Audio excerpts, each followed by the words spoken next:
Twins have won their first 2 series of the year. They hope to make it 3 in a row in the final game from Target Field between the Twins and the Boston Red Sox.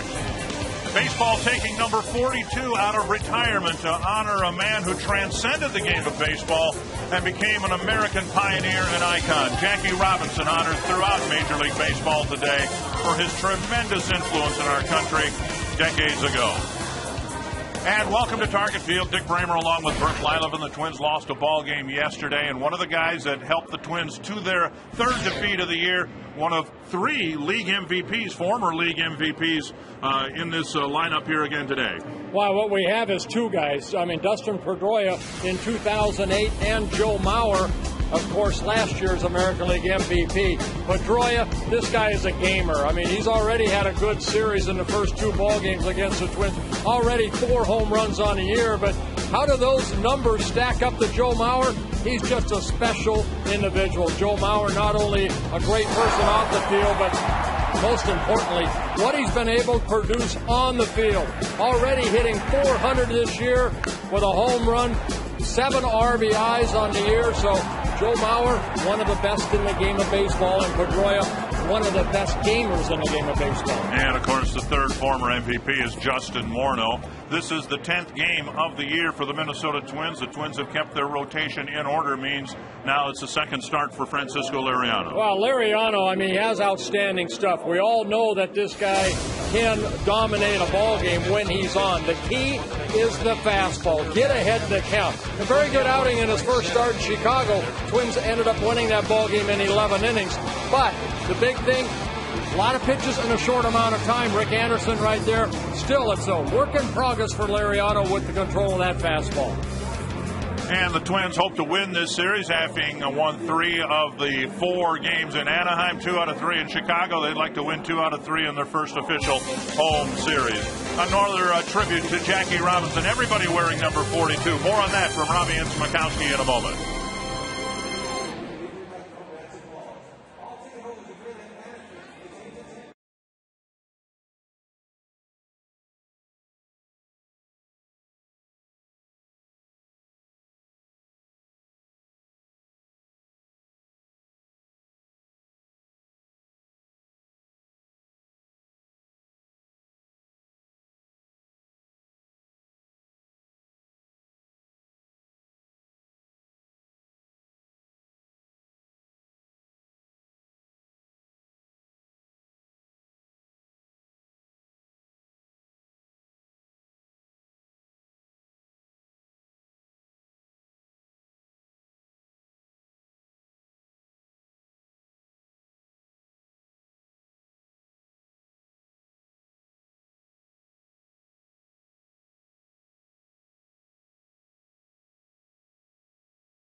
To you by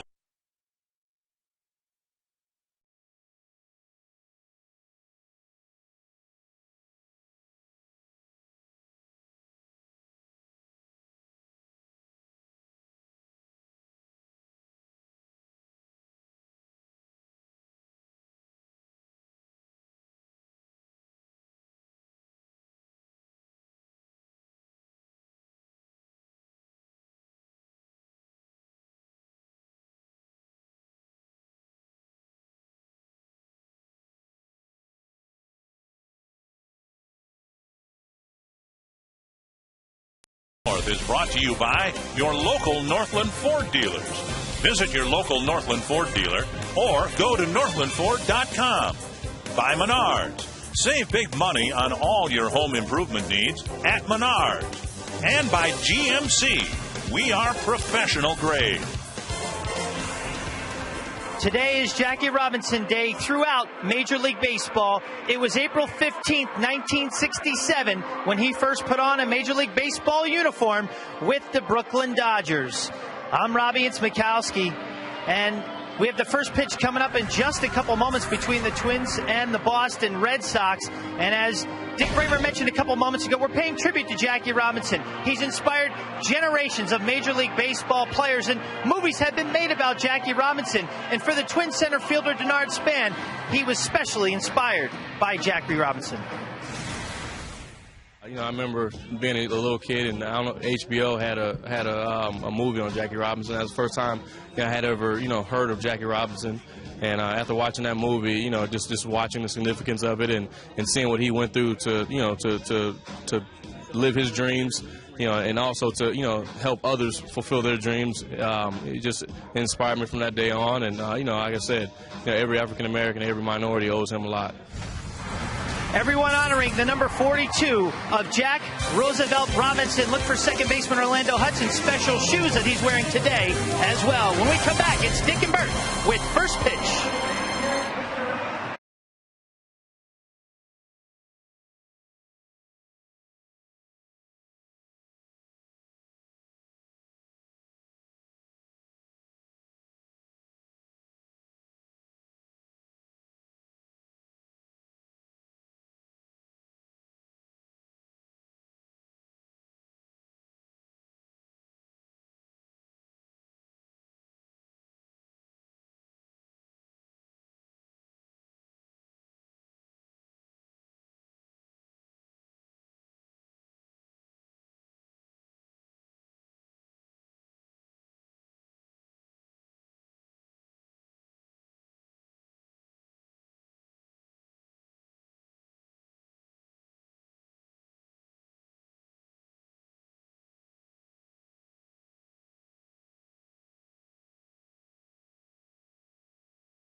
The skies are clearing, and we're going to have a brilliant afternoon for baseball with the Twins taking the field in the series finale against the Red Sox. And oddly enough, first series of the year here, and it'll be Boston's last game here. And everybody wearing number 42, and the temperature 64 degrees. It's just going to be a beautiful April day for baseball. I think this is a day, Dick, that you imagine. No forecast of rain, middle breeze, but absolutely beautiful baseball weather. And at least through the weekend, the weather's supposed to be just fantastic for the Kansas City series coming up. And this beautiful field has never looked more beautiful. The Menards batting order for the Boston Red Sox. Marco Scutaro leading off. Dustin Pedroia hitting second. They've done a nice job getting on base in this series. Victor Martinez, Kevin Youkilis, Adrian Beltre moving up to fifth with the left-hander going. David Ortiz starts on the bench. Mike Lowell, the designated hitter. Then J.D. Drew, Bill Hall getting the start in center field, hitting eighth. And the guy who got the big hit yesterday, Jeremy Hermida, hitting ninth. Yeah, a lot of right-handed hitters because Francisco Liriano, of course, a left-hander on the mound here this afternoon. His key, he's got a great slider, but control of his fastball is going to be the key here. And then he has shown that his arm is healthy. 6 very good innings in his first start against the Chicago White Sox. Had a very good spring training.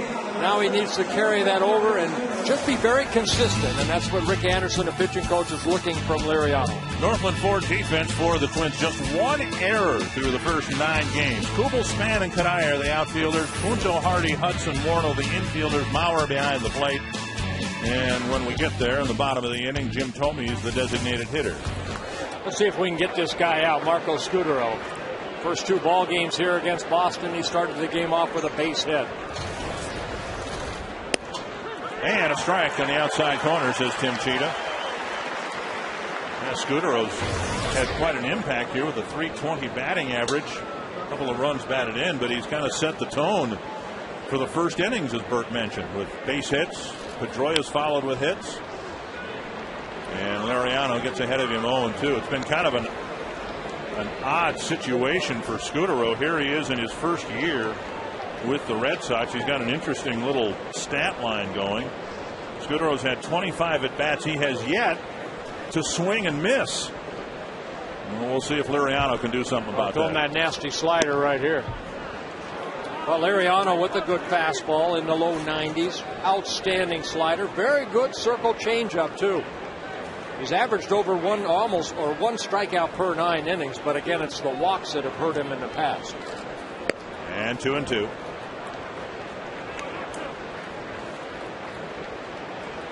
Scudero in his first year with the Boston Red Sox, coming over from the Toronto Blue Jays. Signed a 2-year contract with an option by the Red Sox. High fly to left field. Jason Kubel with the catch, and a better start already for the Twins with Scudero being retired. And again, Dick, that's the importance of getting that first out in any inning for any pitcher. It's so much easier to pitch if you can get that first out. Well, here's Pedroia. As soon as the Twins tied it up yesterday, Pedroia hit his 4th home run of the year, and for the first time, he'll come to the plate in the first inning with the bases empty. Hit a sinking line drive in the first inning yesterday that skipped past Delman Young and was the hit that drove in the first run of the game for Boston. And that's past Morneau and into right field. So we've seen him pull the ball with authority. You pitch him away, he hits it the other way. That's how you win league MVPs. Yeah, a couple of years ago, the MVP in the American League, Pedroia, an all-star, Gold Glove winner, made himself a great player. This is his 5th season with the Red Sox. Twins baseball is brought to you in Sony High Definition. Here's Victor Martinez.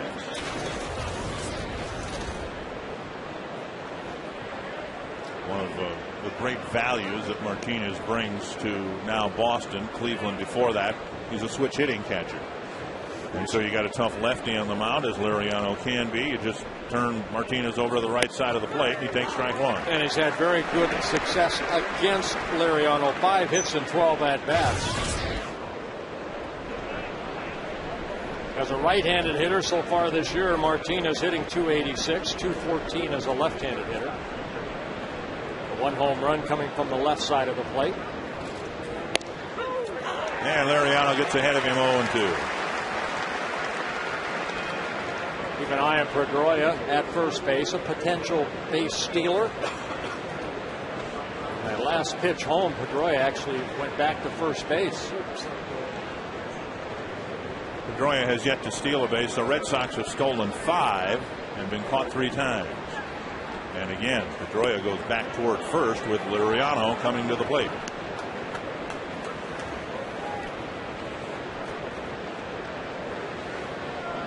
And you look at the numbers, and he's equally as good from one side of the plate as the other.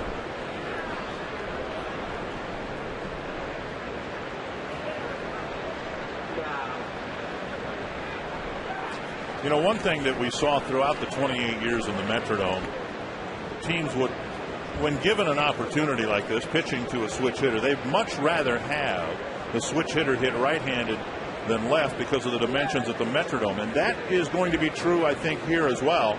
Little bit cozier to right field than it is to left.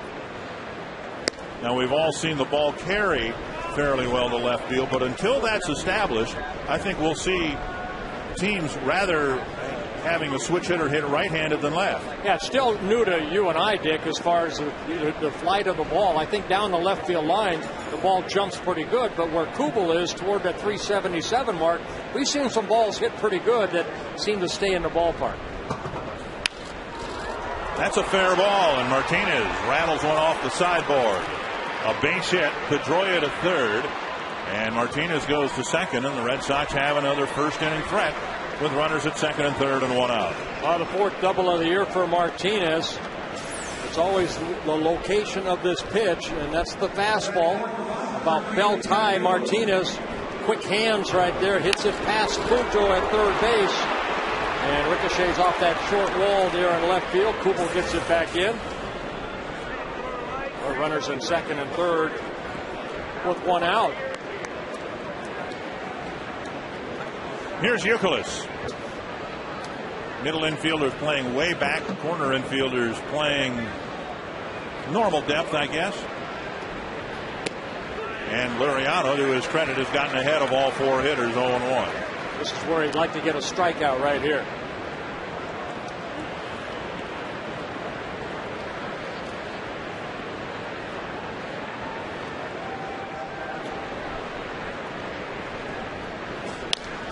Pop up down the right field line.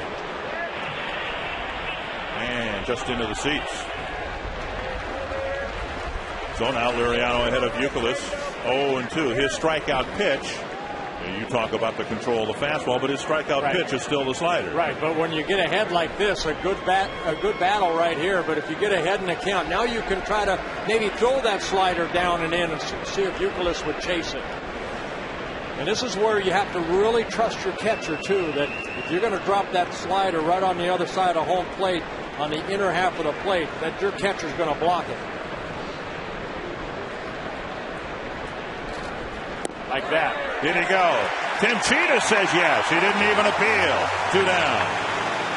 A big strikeout right there. Liriano coming into the ball game, 363 innings pitched in his young career, 369 strikeouts. So he's averaging a strikeout an inning, and that's a big strikeout right there. Did he go too far? Youkilis, of course, didn't think so, but sure looked like he did. Got the barrel of a bat across the plate. And now here's Beltre. Strike one.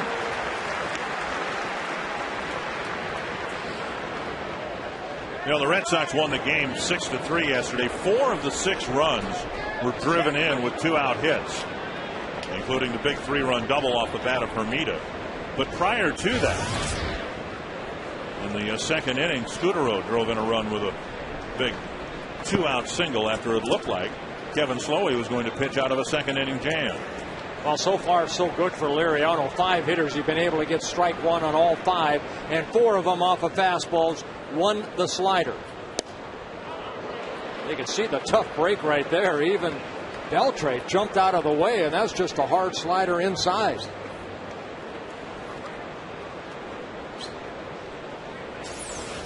I mean, watch his pitch. It's not that far inside, but Beltre jumping out of the way.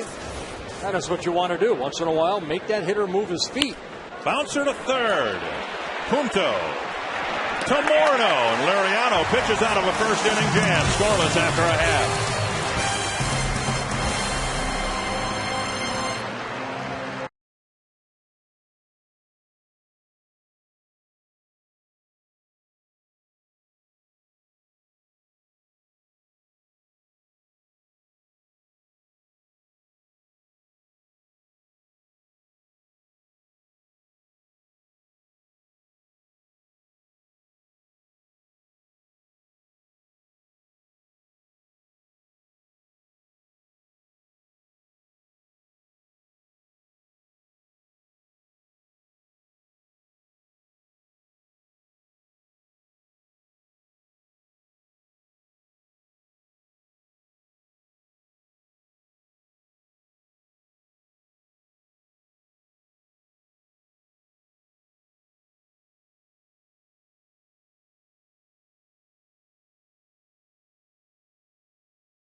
job getting the last 2 outs of the inning without a run scoring. And the Menards batting order for your Minnesota Twins.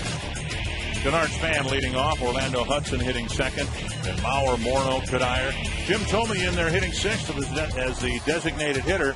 Jason Kubel, J.J. Hardy, and Nick Punto. And that lineup facing Tim Wakefield, looking for his first win of the year, his second start. The veteran knuckleballer in his 16th season with the Boston Red Sox, his 18th Major League season. And he's had a lot of success against the Minnesota Twin organization. 14-5 over his career with a couple saves, making his 24th career start against the Twins. And Denard Span on the box, ready to go. Counting ushers, concessionaires. We look at our Lincoln Mercury key stat here in just a second. Span walked 4 times in the ball game yesterday. 9 walks on the season for Span. 1-1 to Span. Counting concessionaires, ushers, there's probably in the neighborhood of 41,000 people here today. Wakefield might be the only one who wishes we were at the Metrodome. Yeah, he had a lot of success there with that knuckleball. Here's a fly ball to center. And Bill Hall drifting back, making the catch, 1 away. Northland Ford defense for the Red Sox in a bit of a different look. With Hermida in left, Bill Hall spent some time in center field in Milwaukee. J.D. Drew, the other outfielder. Euclid, Pedroia, Scudero, and Beltre around the infield. Martinez catching again. We have seen Bill Hall in the infield quite a bit and in the outfield. And his versatility, one of the reasons the Red Sox wanted him. 1 down. Here's Orlando Hudson. And Hudson takes strike 1. Ron Coomer, you were one of the guys who had to face Tim Wakefield indoors at the Dome, and it was a decided advantage, I think, for the pitcher, wasn't it? I have to agree with you, Dick. I think it was. You know, having a controlled environment to throw his knuckleball, he knew what it was going to do. When you get outside, you just never know. And with the wind blowing in, most knuckleballers like the wind to be at their face. Cracked hard and foul, 1 and 2. Because if it's in their face, the ball really jumps. Sometimes it can be a little tough to control. But I think today for the Twins hitters, very important to be relaxed in the box and then to get the ball up in the zone. If he would throw one and it started out at my shoulder, it usually ended up about belt high and it was a good pitch to hit. If it started out low in the zone, it was a ball and you end up chasing. That's to center, and Hall again has it measured. What's the old saying? If it's low, let it go. If it's high, let it fly, meaning let the bat fly and try to drive it someplace. That was a pretty good theory just to hit, period, right? Yeah. Well, 2 down, and here comes number 42. Of course, Joe Mauer and all the players from both teams wearing number 42 in honor of Jackie Robinson. And Mauer's off to a very good start overall and specifically here at Target Field. 3-hit game in the opening game. Another hit yesterday, and strike 1. Ron, why do you think he had more success at the Metrodome? Because of the wind? That's what he said. You know, there's no wind there, so he could control his knuckleball a little bit better. Yeah, Bert, I just think the environment, you know, you had no wind, you had no other outside issues with weather. Ground ball, and Pedroia has it, and Wakefield has a quick 1-2-3 first inning.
At Target Field.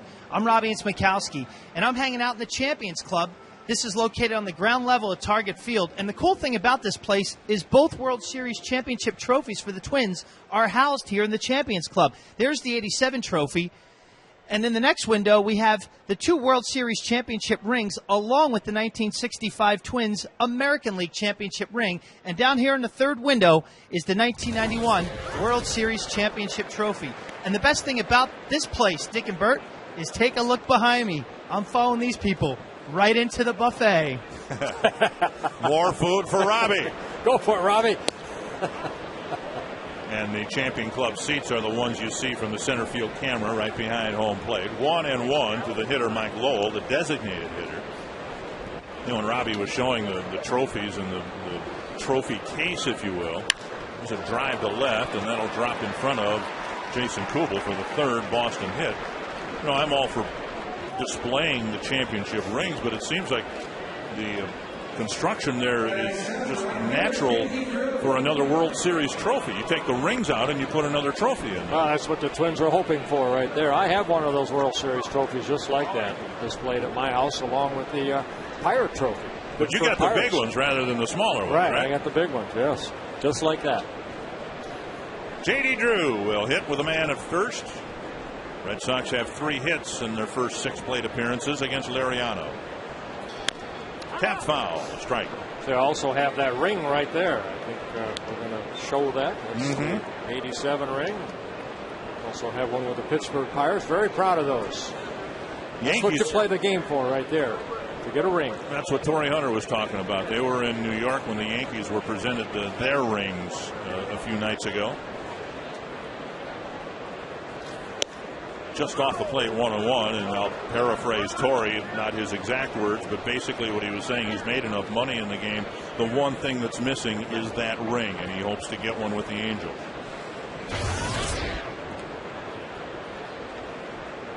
One and 1 to Drew. Lowell not much of a threat to run. And there's the outside corner, 1-2. Well, J.D. Drew hitting 167. He has struck out 10 times in 24 at-bats so far this year.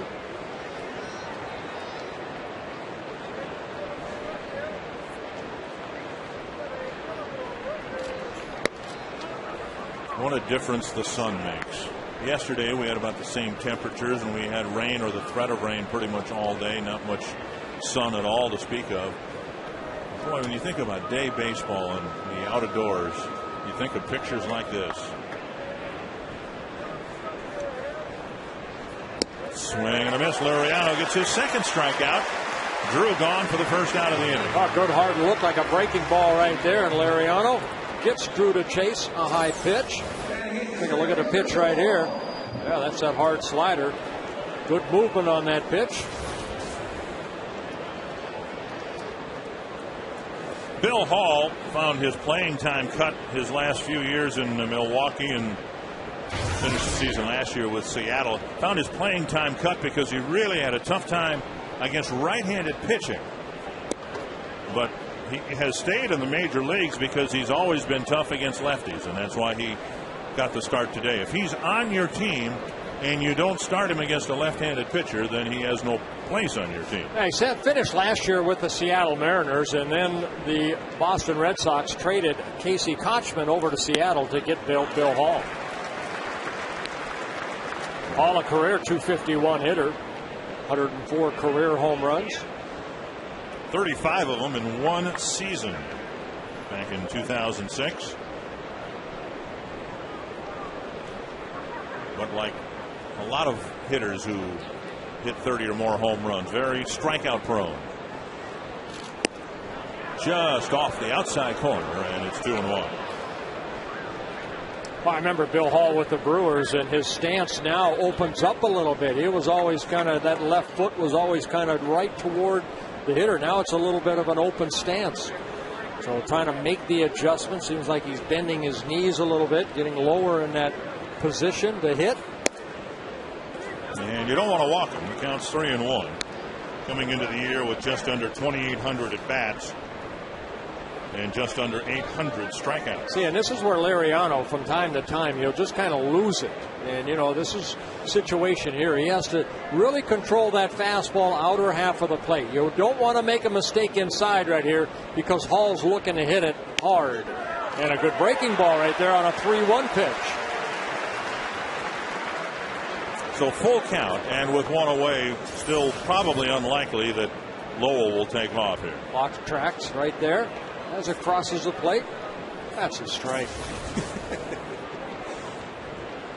If you were umping each game, it lasts about an hour and a half. You're darn right. Boys be swinging a bat. Well, I would imagine Fox Tracks will be particularly challenged in the bottom half of the inning with the knuckleball floating in there. I think as a National League umpire, when I was with the Pirates, there was a Larry McSherry, I believe his last name was, and he would come out at the beginning of the game and not only clean off home plate, he also cleaned off the black of home plate. And basically looking at both dugouts, boys be swinging the bat. Yeah, there's a walk right there for Liriano. That puts runners at first and second with one out. And Hermida coming up. Hermida got the back-breaking hit for the Red Sox. The 2-out, 3-run double to left center field that ultimately decided the game yesterday. Original lineup that I had Cameron out in center field and Hall in left. That's Hermida playing left. What we saw last year when Liriano struggled so mightily, his struggles really accelerated in situations like this, whether it was pitching from the stretch or not, that contributed to it, but his command really started to slip away from him when he had runners on base at a time when you need it the most. He found it difficult to grasp. 1-1. Sometimes it's just the focus too. You start thinking out there rather than just trying to throw the ball over the plate with something on it. He's got good enough stuff that he can challenge a hitter with a good fastball. Bouncer right side. Just like that. Get it out. Morneau fires to second, relay to first, not in time. First and third, 2 away. Hermida reaching on a fielder's choice. Not too many times you see that right there. Justin has to backpedal right there to make sure he gets a good throw over to J.J. Hardy. It's a pitcher's responsibility to get over there and become the first baseman. And Liriano was over there. He caught the ball in the air. And that's where a shortstop right there, knowing that the pitcher is going to cover. You don't want to throw the ball in the dirt because they're not used to it. So Hardy making sure it's chest high. And as you can see Justin right there saying, remember the runner at third. Well, how many times on Field 5 in spring training did we see all of that? A ground ball, a pitcher covering, and then whoever's in the vicinity of the bag reminding the pitcher to watch the runner at third. And so many times you'll see it a couple times a year where a pitcher either on a close call, disputes it with the umpire, forgets about the runner momentarily, and somebody comes in to score. 1-0. Scudero in essentially the same spot he was in yesterday in the second inning. Chance to drive in a run with 2 out. That is a fair ball. And the inning ends. Third base umpire Mark Wegner started up with the right arm and then pointed fair. And Punto alertly stayed with it, completed the play, and ended the inning. Went right over the edge of the bag.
MinnesotaZoo.com. Plan your next Minnesota vacation today.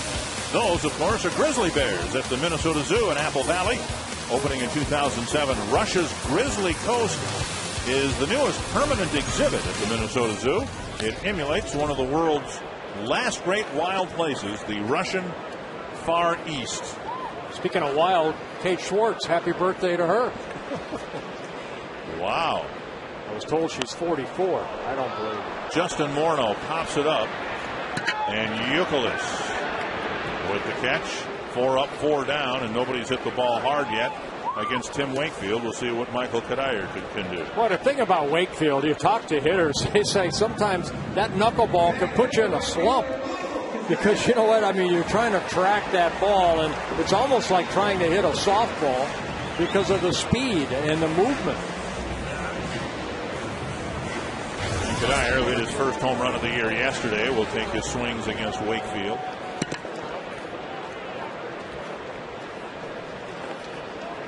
And Kadire has not had much success against Wakefield, but here a ground ball cut off at short. Great play by the shortstop. Got him!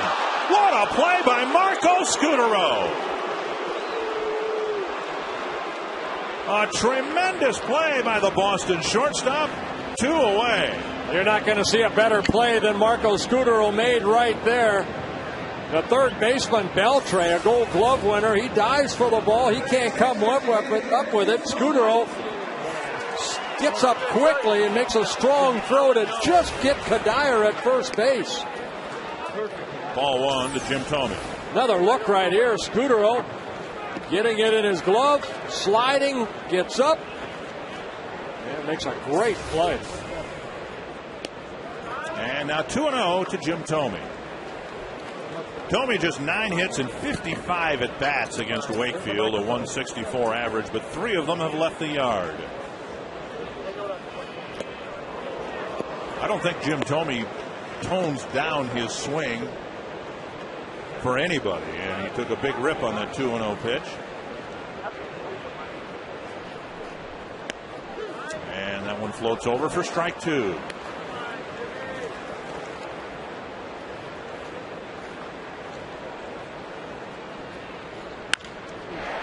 Liner off the glove of the second baseman, Pedroia, and Thome smokes one past the second baseman for the first Twins hit.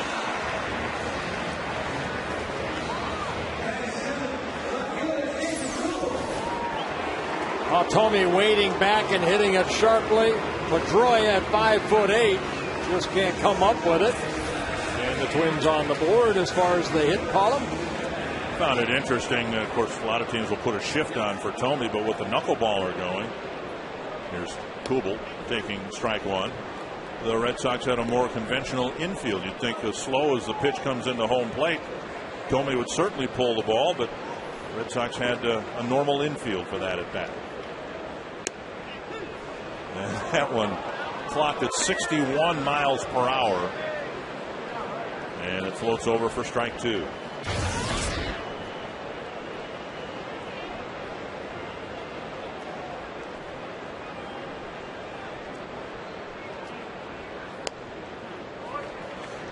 Wakefield has been doing that a long time. He originally signed as a third baseman, first baseman by the Pittsburgh Pirates back in 1988. A couple years later, started pitching. Came up with the Pirates in 1992. Tried a fastball inside. Made the All-Star team last year at 42 years old. Had a great career, 189 major league wins. His last win actually back in July of last year. Spent most of the season, the second half, on a disabled list. Bad back. Kubel into the right field corner. Watch Thome run. Thome will round second, go to third, so a pair of 2-out hits for a couple of left-handed batters, and J.J. Hardy will have a chance. Well, Wakefield got ahead in the count to Kubel, and then watch this pitch right here, the knuckleball. Kubel staying down with it and hitting it into that right field corner. And Thome hustling over to third. So Boston unable in the first 2 innings to get a big 2-out hit. Twins hoping in their first opportunity Maybe J.J. Hardy can get a big 2-out hit. Here is Hardy with runners in the corners and 2 out. That's inside on the inside corner, a strike. When Thome was aboard, the Red Sox weren't even holding him on. Now with Kubel aboard and Thome across the way at third, Youkilis is holding the runner at first. Now Hardy has never faced Tim Wakefield.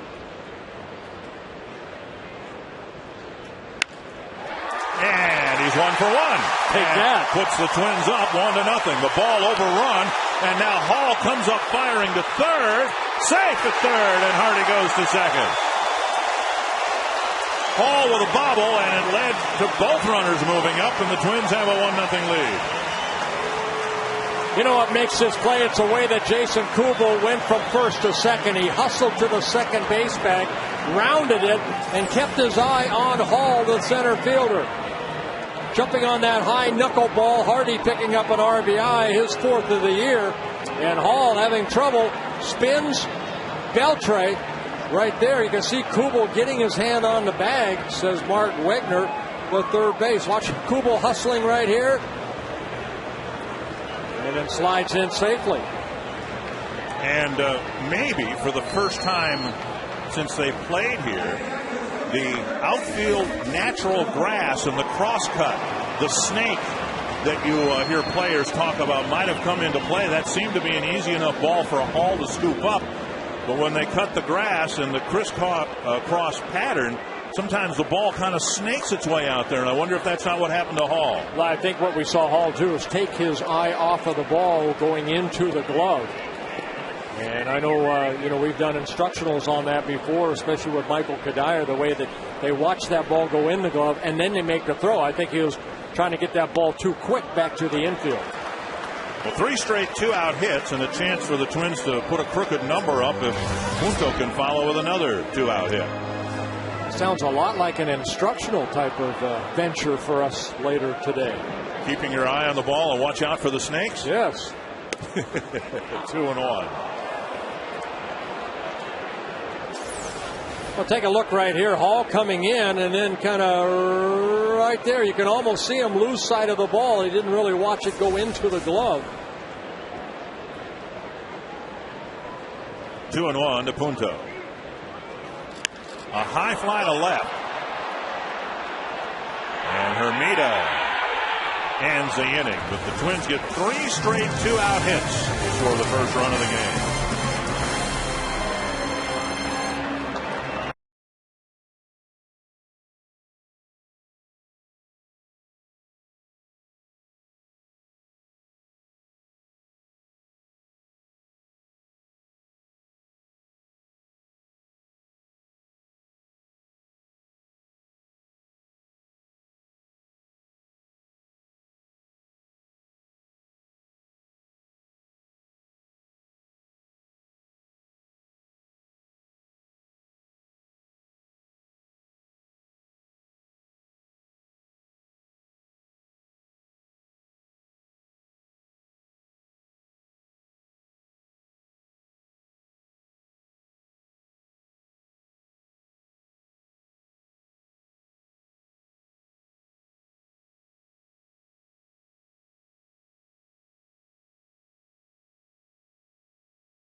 Baller and J.J. Hardy's single against Tim Wakefield has put the Twins up 1-0.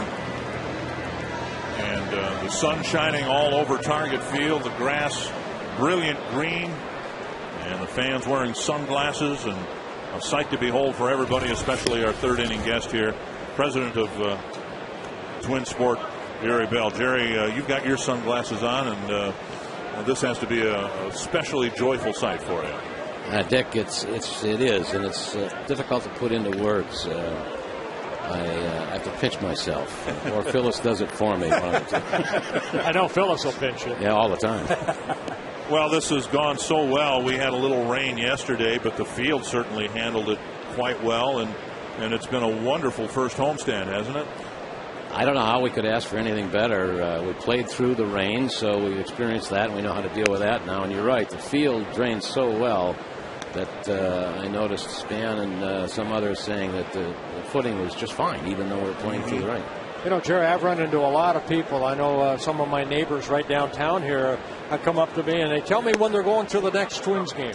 It feels like, a young lady today said, we're going Tuesday night. They're so excited about coming to Target Field for the first time. And what an experience, I think, for the fans that we've talked to already that have been here. So far, so good. Yep. We haven't got all the kinks out yet, but I think most of them have been resolved. Those first 2 exhibition games with St. Louis were huge. They were very helpful for us and for all the people who are working here to learn the ballpark, learn what kind of habits people are going to have, and that helped us in the first game Monday. One of the things, I think we had a chance to talk about this the other night after opening night. There are so many sensory pleasures here that simply weren't available at the other place, whether it's looking up to see blue sky, feeling fresh air, watching green grass. It's I don't know where to begin to tell people what it's like to come here. And you can smell the onions, too. Foul back over the all Twins this time dugout. I thought it was Dick. Well, it might have been. Oh, you smelled those onions at the Metrodome. But, and we're so much closer to the fans here, our vantage point here. And one of the great joys we've had here is just to see the expression on the faces of the fans we're exposed to and how much they're enjoying this so far. I think part of the reason that people have such a smile on their faces is because I'll bet you 75% of the people here have never been to one of these Renaissance kind of ballparks. Their experience in comparison is the Dome, because for 28 years that's where we played, and not everybody gets to go to these new ballparks. And here's a time lapse right here, Jerry, about putting this place together. That's right. I sat right up there, the 4th floor from the top of that building, and watched it. They did it quick, too, within about 20, 30 seconds. Unbelievable. Here's Martinez taking strike 1. Well, and of course you had the wonderful perch to watch the construction of it, and you're one of the guys that had the vision of what this could possibly look like. But when we had Jim Polat here, I had to plead ignorance when we were here for the groundbreaking, and when the commissioner was here too, I said the same thing. Who could have imagined that it would turn out the way that it turned out, other than people who are in the construction business, right, and had the blueprints? Well, you can't say enough about really the design of Populous in this ballpark. We told them, they built a lot of ballparks, and we don't want one that looks a lot like the other ones. And that's the distinction I think we made when we had Jim Polat here. The trend has been to retro area ballparks, but this is not that. This is more of a forward vision for a ballpark. Well, that was a conscious decision on the part of the Minnesota Twins, and Jim Polat played a big role in that. I had a budget that I had to adhere to build this, and he kept adding all the cool stuff. So he came down here, and I said, Jim, you're spending too much money. I'm not going to have you down here much anymore. But he did. He had, the wood back seats, the soffit underneath the canopy that makes that finished, and some of the stone interiors and on the dugouts. That was all additions from Jim. He played a big role in this, and he was really interested in it. I see that you keep score. Have you always kept score? Yeah, just about. I still have my score sheet from when you won the World Series in '87. Drive to deep center. Span going back. He's there. And Liriano has his first 1-2-3 inning. Our thanks to Jerry Bell for stopping by. Let's enjoy the rest of this wonderful ball game. I think we will. 1-2-3 inning. Come back anytime. If we get in trouble, I will.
Hurry in to get your free Scott's MLB fan guide exclusively at Lowe's.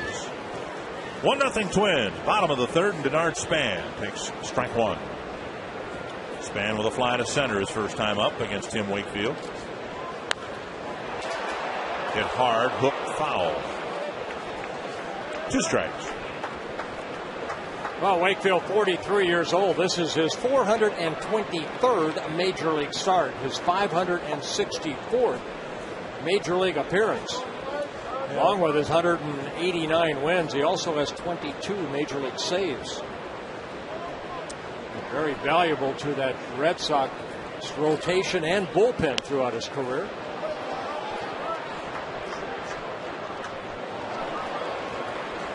Two strikes. Wakefield had some off-season back surgery and just keeps flipping it up there, and such a novelty pitch. You would like to think that the opposing hitters would have better swings the second time they've seen it. Span tops it to second. One away, Ron Coomer. The secret to hitting a knuckleball is see it high, let it fly. I think so far we've seen Jimmy Thome. He got the ball up and smoked one. That ball's middle thigh, which was good. And then that one there to Kuba was probably a little lower. That's, lower thigh just above the knees. And then Hardy, that ball's at least over the belt. And to me, the ball kind of flattens out if it's up, and it doesn't explode going down to the dirt. That's why we're having some success. That one floats outside to Hudson. To me, Thome and Kubel, especially Kubel, I thought he had a pretty good pitch down, but that pitch definitely the J.J. Hardy. That was right there where Ron Coomer was talking about, and Hardy didn't miss it. To right center field and down for a hit. Hudson extending his hitting streak to 7 games. Digging for 2, and the ball hits him. It's in his jersey. It's a double for Orlando Hudson. That's what you like to see right there. Again, Bill Hall, not an established outfielder. We saw him make an error already, and Hudson had his mind made up already. Once he hit this ball in the gap, Hudson saw where it was headed, and then the Twins' way, hustled down that line. And you don't have to be told by first base coach Jerry White to try to go for 2. He did. His 3rd double of the year. Here's Mauer, hit a ground ball to second his first time up.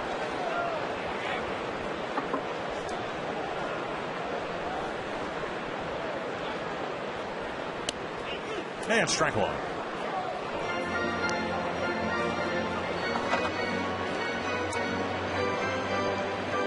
Mauer trying to get Hudson in from second base. He's driven in 7 runs on the season.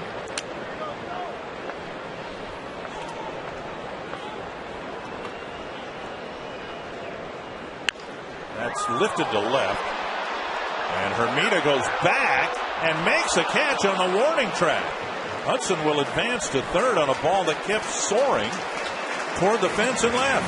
Yeah, see that when we were talking about the last couple of days, it seemed like that ball kind of held up in that area, but right there, that ball took off.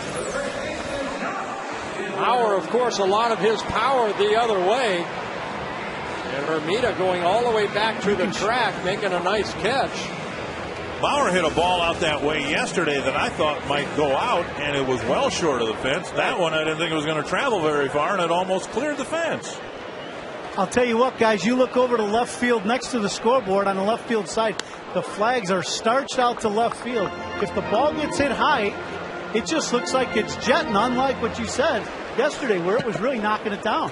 Ron, we have done our instructional the last couple of days out in left field, and you can feel that wind out there as we're, trying to teach some young kids maybe the better parts of playing the game of baseball. 1-1 to Morneau. Twins need another 2-out hit or a 2-out wild pitch, pass ball, something to get Hudson in from third base.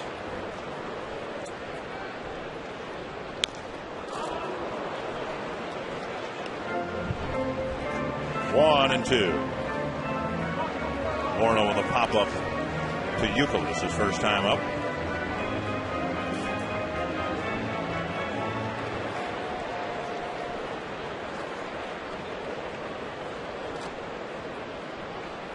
That's to left. And Hermida comes in to end the inning. The Twins get their first extra base hit from Orlando Hudson. Still 1-0.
Possibly get to, and I made some new friends, Dick and Bird, out here.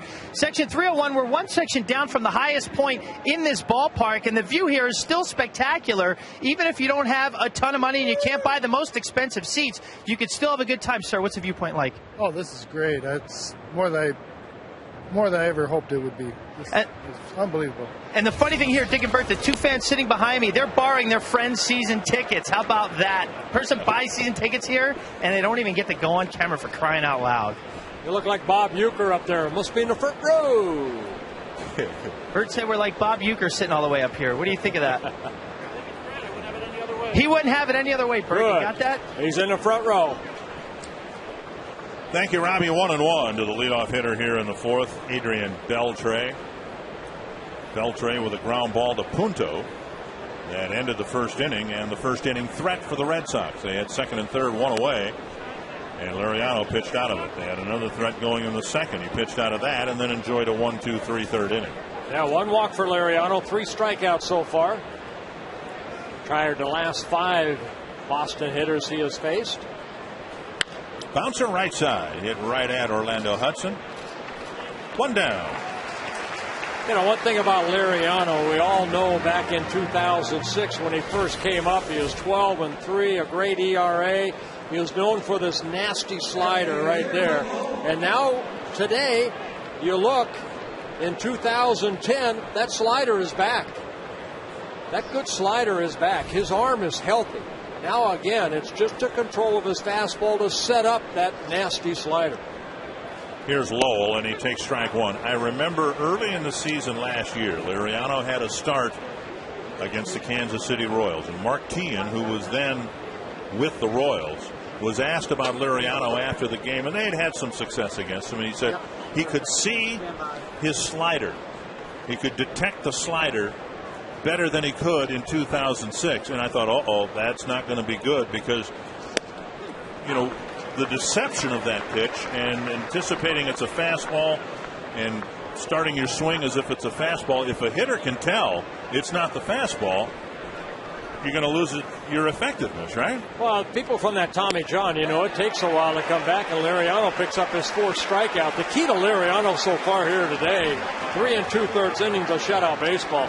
He has faced 15 batters. He's got strike one on 10 of the 15, and 8 of those have been fastballs. But that was the slider right there that struck out Lowell, and you could see on a check swing he was gearing up for the fastball, and then not only was it slower than that, but it entered the hitting area in a different spot. But I think, you know, you talk to hitters like Ron Coomer, you sit on the fastball and then you make the adjustment. Bert, without without question. I think if he gets ahead of hitters and he gets to 0-2, 1-2, 2-2, then the hitter expands with his slider, just makes it really tough. We've seen a lot of check swings. Little roller to second, back-to-back 1, 2, 3 innings, and 7, 8 in a row set down by Liriano.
Fox Sports North is brought to you by Grand Casino Mille Lacs and Grand Casino Hinckley. By Lincoln Mercury. Visit your local Lincoln Mercury dealer or go to experiencelm.com. And by AT&T, a better 3G experience. Michael Kadire drops one into left field on the first pitch from Tim Wakefield. The Twins have their leadoff man on. Yeah, he said, hey, make that play, Marco Scudero. I'll hit that over your head this time. Scudero made a great play on Kadire in the second inning. Kadire picks up his first hit, the fifth for the Twins against Tim Wakefield. Twins leading at 1-0, and the one run that the Twins scored was scored when Thome hit a 2-out single. Now, with a man on, the Red Sox are putting the infield shift on, a shift they did not put on in Thome's second inning at bat. And Thome swings and misses. Well, Jim Thome has faced Tim Wakefield 56 times over the years. And Jim Thome now 10 for 56. And you might be able to see Scudero and Beltre discussing what's going to happen in the event the ball is hit to Scudero, who's going to turn Beltre into a converted shortstop as they try to turn a double play. So to me, it's interesting. Why would they not have the infield shift on with the bases empty, but now with a man on, they put the shift on? Swing and a miss, 2 strikes. Terry Francona.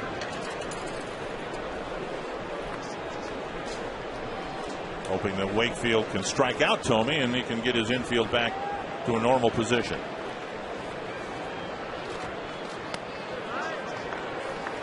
We're in the home stretch for the 2010 census. Not too late. Fill out and mail back your census form today, and really fill out your tax return and get it in the mail today. Today's tax day, isn't it? Yes, it is. 15th of April. 1-2 to Jim Thome.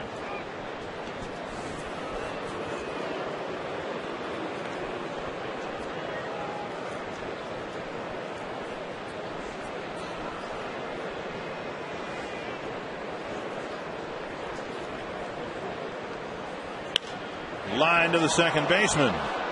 Line to the shortstop. So Thome's hit 2 line drives in the same spot. One for a hit off the glove of the second baseman. The other one right to the shortstop. 1 away. Although 2010 season tickets for regular seating areas are sold out, the Twins fans can still purchase season tickets in the Spectacular Legends Club and Champions Club for the inaugural season at Target Field. See all the biggest games from the best seats. Go online at twinsbaseball.com or call 800-33-TWINS. Here's Kubel. And that one floats just off the outside edge, ball one. Kubel hooked a single into the right field corner. It was the middle hit of 3 straight hits that allowed the Twins to take their 1-0 lead. 2-0. We have not seen what is the bane of every knuckleballer, and that is control issues from Wakefield on this beautiful spring afternoon. He's gotten ahead of hitters. He has not walked anybody. I'm not sure he's had a 3-ball count. I think, I'm looking at Victor Martinez, and a lot of times you'll see the catcher with that big glove, right, but it doesn't look that big. It looks like a normal sized glove. Look at it right here. And what I've seen from Martinez, he's kind of positioning himself 3/4 to catch the knuckleball. He's not square to the pitcher. He'll angle his body. Well, he's had trouble throwing out runners. Swing and a miss, 2-2. Yeah, Ron Coomer has a closer look at it, and he thinks it might be like a first baseman's glove, a very thin glove. Well, teams typically have had success stealing bases against knuckleballers, and Martinez is challenged in that department anyway. We'll see what the Twins do here, if anything, on a 2-2 pitch. Behind Jerry White. Still 2-2.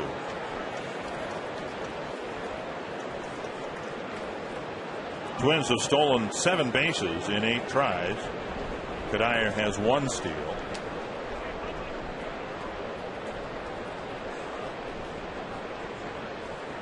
Swing and a miss. And out number 2. And the first strikeout for Wakefield. TNT trivia this afternoon. Who were the 3 active American League players who were playing when Tim Wakefield made his Major League debut in '92. So I'll go with Jamie Moyer. And I think that's our one correct answer we need. Here's Hardy.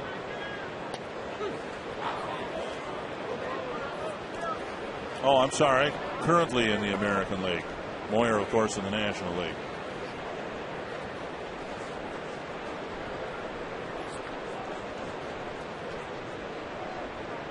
Ken Griffey Jr. Would be one. Fouled back to the net. 2 strikes. Well, Hardy got a knuckleball that Wakefield left up and lined that RBI single up the middle. Hardy picking up his 4th RBI of the year.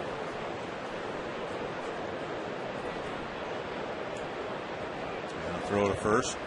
Red Sox thinking that maybe with 2 outs and 2 strikes, Kadire might try to steal a base.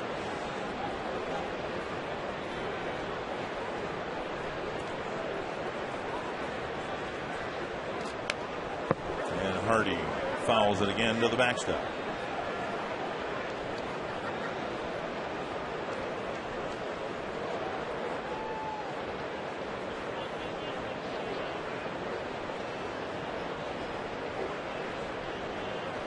Twins with 5 hits trying to take advantage of the leadoff hit here in the 4th.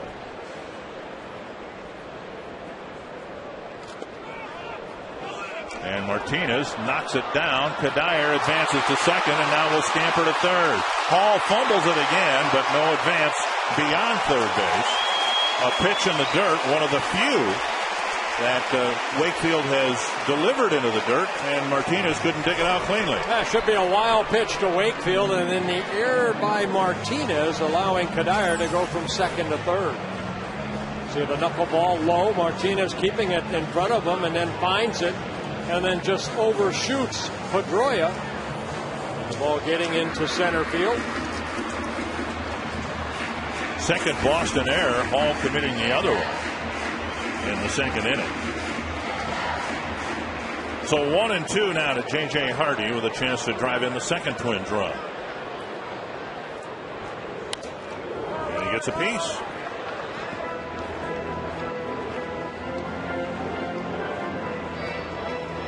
Over the years, Wakefield, in a variety of different roles, has been an absolute savior for the Boston pitching staff, either in the rotation or out of the bullpen. He's gone wherever they've needed him, principally as a starter. Another 1-2 pitch. On the ground to Beltre at third.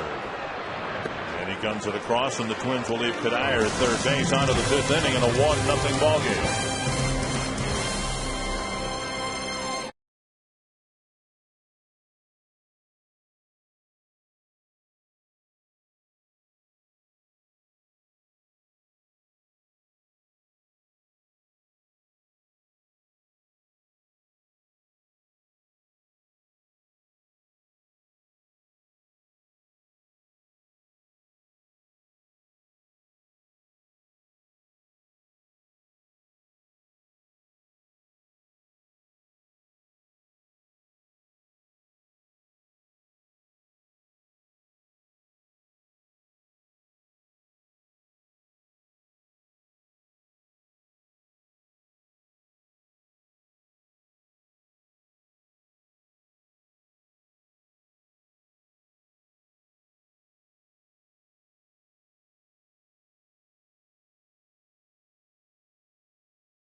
Minnesota State Lottery winner's circle. I've got Karen from Mantorville here. She's won $100 in Minnesota State Lottery tickets. And look at this, Bert. She is 52. We might have to change that to also, but she's happy to be in your decade. Now, you know Bert is 9 years older than you. Yes, I do. Hi, Bert. My birthday was April 8th, 2 days after yours, and I'm 9 years younger than you are. And congratulations. It's a great stadium, and it's so cool. The Twins are 50-9-50. Wow. I think we have a new sideline reporter, Bert, and her name is Karen from Mantorville. Well, Karen, you are hereby circled, and a happy birthday to you. And 356 more days until my next birthday. Wow. Not that it matters, but yes, it does. How many of those are shopping days? I don't need anything. I'm going to be 60 years old. What do you need when you're 60? Polygrip. Liriano, 9 straight outs. Mantorville, Minnesota, by the way, just a little bit west of Rochester, south of Pine Island, not too far from Skyburg. Hermida, the hitter, reached in a fielder's choice in the second. And Liriano's been very good. He had to pitch out of trouble in the first and out of trouble in the second, but since then he's been lights out. And he's getting a lot of those. Ground ball and early outs. Not running deep into the counts. He's getting some ground ball outs early in the at-bats. I tell you what, pitching coach Rick Anderson has to be grinning from ear to ear because this is what they want Liriano to do right here. I mean, you know, not a lot of pitches. 18, 19, 14, 9 so far here in the fifth. Only 4 pitches to get 2 outs. That's what he's been preaching to Liriano. Trust your stuff. You get ahead with that fastball, then throw that nasty slider. And he has started some hitters off with that slider to get strike one. And don't be afraid to pitch to contact. When you need a strikeout, as he's needed a couple of times, he's been able to get them. And make the adjustment. Right there, he kind of flew open a little bit, dropped the elbow. Now it's a matter of just making the adjustment, get back on top as far as working the ball out front. 1-0. Just like that. Looked like an off-speed pitch right there to even the count. Scudero with a fly to left and a ground ball to third. Of course, Liriano, when he does let that ball go, he kind of recoils a little bit, something that Anderson's been working on, but very good tempo so far here this afternoon.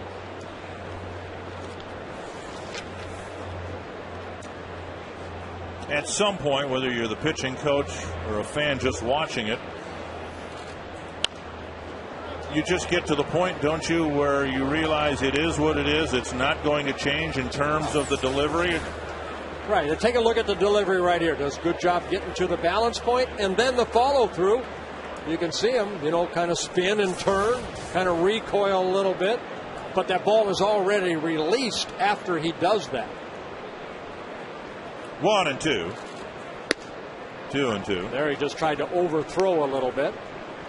And that's a lot of young pitchers, and I'm calling Liriano, even though he's 26 years old, a young pitcher because he really missed a couple years due to the Tommy John surgery. He's got that tempo, he's got that nice fluid motion, and he comes back with a good breaking ball, picks up his 5th strikeout, and is retired 11 straight.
A mostly sun-splashed crowd at Target Field watching the Twins wrap up their series with the Red Sox leading 1-0 with Robbie and Smokowski, Ron Coomer, and Bert Blyleven. I'm Dick Kramer. And Liriano has been the story here so far. The Twins with just 1 run, but Liriano looking sharp. Here's Punto leading off the Twins' 5th. And a drive down the left field line. That's got some carry to it. It's back, and it is off the wall. Punto nearly hit one out. He's got a leadoff double here in the 5th. We saw it in his first at-bat. Nick Punto, a switch hitter. We saw it last year. He will hit right-handed against Tim Wakefield. He flew out against Wakefield in the 2nd inning. Here again, hitting right-handed because he doesn't want that knuckleball to go down and in. Wakefield left that ball inner half of the plate, and Punto turns on it. His first double of the year, and it's a leadoff double for the Twins here in the bottom of the 5th inning. Saw Denny Hocking do that too when Denny Hocking faced Wakefield. Here's Span. We'll see if the Twins try to go small ball here to get another run in. Corner infielders pinching, and Span takes low, ball 1. Can you imagine trying to bunt a knuckleball? You get out front and then that barrel of the bat, try to keep it still, and it looks like you're trying to catch a butterfly. Go up there with a canoe paddle.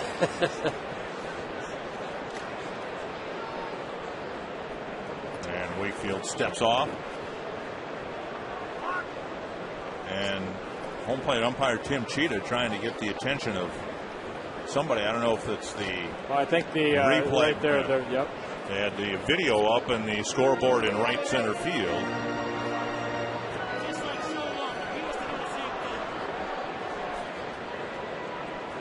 Span trying to get Punto at least up one base here for Hudson.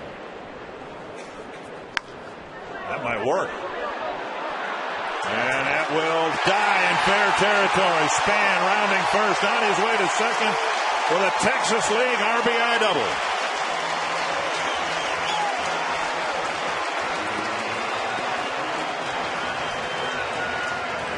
Well, you got to get lucky once in a while. Nick Punto got a good read on that. You know, he took off because he knew that the left fielder or Beltre, the third baseman, were not going to catch his ball. And if it goes foul, he goes back to second anyway. So there goes Nick Punto. He scores easily. And Denard Span with a double. Ron Coomer, great read right there by Punto. Really good read. And the big issue that helped him is Scutaro kept coming in behind him to kind of keep him close to the bag. As soon as you knew that, and Beltre you could see was playing in expecting a bunt, it was a great read by Nick, knowing where everybody's at on the field. He scored easily. But again, Ron, if that's a foul ball, he just goes back to second base. Right. So really knowing that that ball was in that no man's land, nobody's going to catch it. I mean, he might as well do exactly what he did. That's a good read by Punto. Hudson taking ball one. Hudson hooked a double into right center field his last time up, extending his hitting streak to 7 games. Another pop foul. This one over by the Twins dugout. Well, ordinarily you see a hitter have a 7-game hitting streak and his average will take a spike upward, but that hasn't been the case for Hudson. His batting average has remained pretty flat because in the 7 games he only has 9 hits. Trying to get a second hit here today, or again at least getting Span up to third. Well, Hudson will get that batting average up. He's a career .282 hitter coming into this year in almost 3,700 major league at bats. 2-1.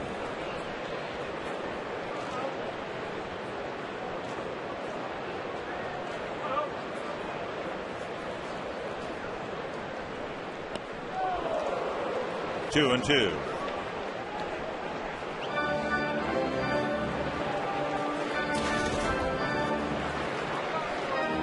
You know, you think in this situation as a hitter, okay, I'd like to hit a ground ball if I'm going to make an out over to the right side of the field, but against a knuckleballer, sometimes you're just happy to make contact, especially now with 2 strikes.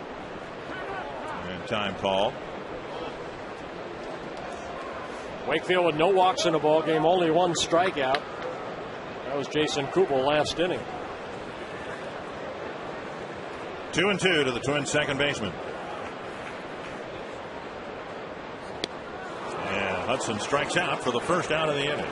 And the second strikeout for Wakefield.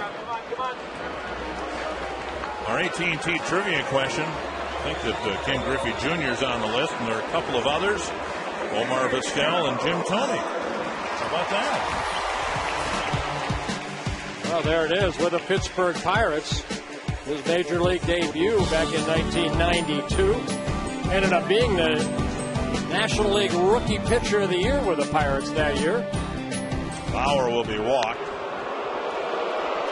That was back when the Pirates were good and they were perennial playoff entrants. Barry Bonds, Bobby Bonilla, and Wakefield, as much as anybody, helped pitch the Pirates into the playoffs that year. Hey.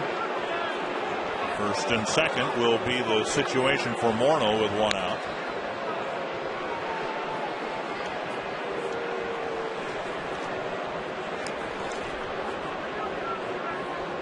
And Wakefield's gotten Morneau to pop the ball up twice, and he'll hope to do that again here in the 5th. Get involved in the game today and let us know who you think the Arby's value player of the game will be today. Text the word value followed by a space in the player's name to short code 234234. Pretty evenly split between Kadire, Hardy, and Span so far. And if Justin can hit one out on the plaza here, he might spike up in the voting too.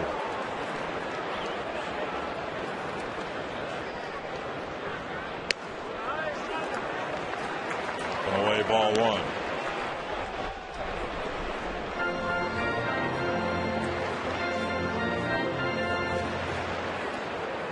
Big spot here for Morneau, who's had plenty of men on base in the early games of the season, Ron. Foul back, 1-1. He's come up in some big spots. Right now I'm looking, he looked like he was a little out of sort, you know, at his first at bat and swung at a pitch out and away. But the one thing I've noticed, guys change their bats against knuckleballers, and some guys will go to a heavier one, some guys will go to a lighter one. I think he just changed to use Joe Mauer's bat, which is be a little lighter, to maybe have a little bit more control of the bat head, of the barrel. 2-1. Ron, did you change bats when you faced Wakefield? Yeah, I tried to go to an oak tree. I wanted as much mass in my hands as I could get to hit him. Driven to right field. It is back and hard off the wall. Span will score. The throw to second base, holding Morneau to a single, but a big one, driving in the second run of the inning. Well, whatever bat he used right there, he got good wood on that baby. Morneau picking up his 7th RBI as Span scores the second run of the inning, and Mauer, not a bad pitch right there. High off the wall in right field. J.D. Drew playing the carom perfectly. There's Span scoring. Mauer moving from first to third. And Drew getting the ball back in quickly to keep Morneau at first base. So a couple of doubles, an intentional walk, an RBI single, a 3-0 Twins lead, and Kadire up now in a key spot. Has one hit, had one taken away by Scutaro. And that knuckleball darts inside, ball one. Guys, I talked to Terry Francona, and Dick, you were there too before the series started, and he said, boy, it's to have just a couple less guys in this lineup to face. It's kind of a pick your poison is what he said. Didn't work out that time.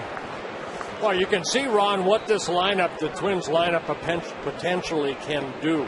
I mean, Hudson and Span, they haven't really got going yet as far as, Span's been taking some walks, 9 walks coming into this ball game, and this is the 10th game for the Twins.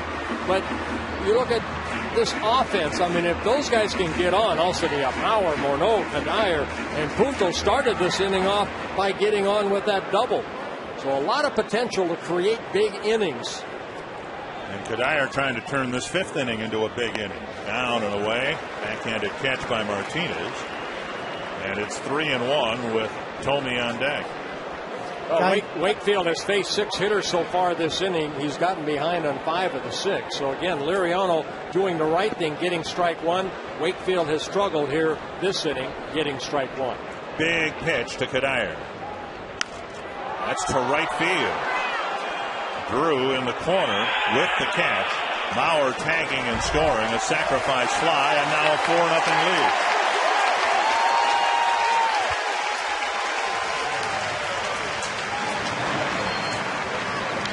Well, Kadire getting the job done right there, driving in Mauer for the 3rd run of the inning. For Kadire, his 4th RBI of the year.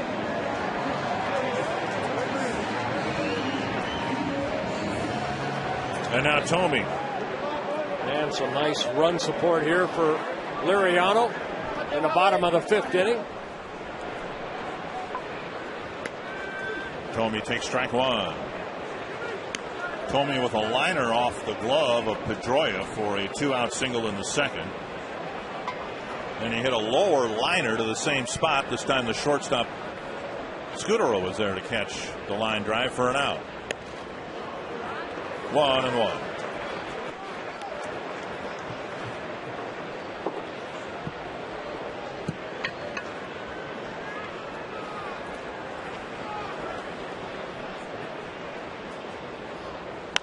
Popped up. And Beltre makes the catch. Good inning, though, for the Twins. It starts with a couple of doubles. The Twins turn all of that into 3 runs and lead it 4-0.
50s, relatively clear skies. We need to get Bernie involved in the instructionals. We'd learn a lot more about weather.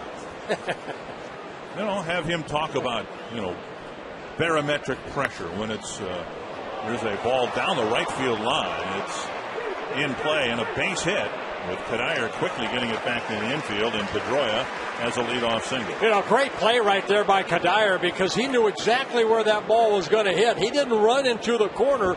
He went into that little area right there where it veers out, and he was able to get to that ball quickly because he was playing right about where he's at right now. Now this ball right here, right off the end of the bat, high breaking ball. Pedroia getting his second hit of the ball game. But look at Kadire hustling over there, barehanding it, and getting it back in quickly and keeping the speedy Pedroia at first base. Second time the Red Sox have gotten a leadoff base hit. Lowell got a single in the second. Here's Martinez, who has a double and a fly ball to center field. That's a big inning for a pitcher. When your team scores you 3 runs, you want to get them back on the bench as soon as possible. Liriano's pitch count, very good, 72 pitches. Now pitching out of the stretch for the first time since the second inning. 3 straight 1, 2, 3 innings.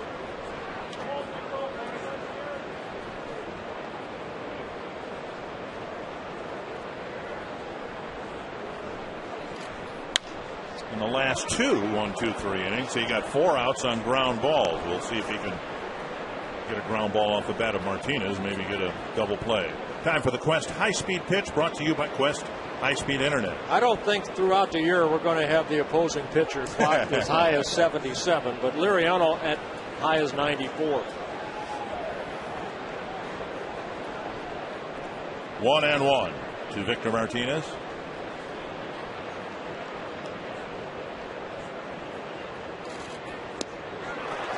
There's that swing and a miss slider.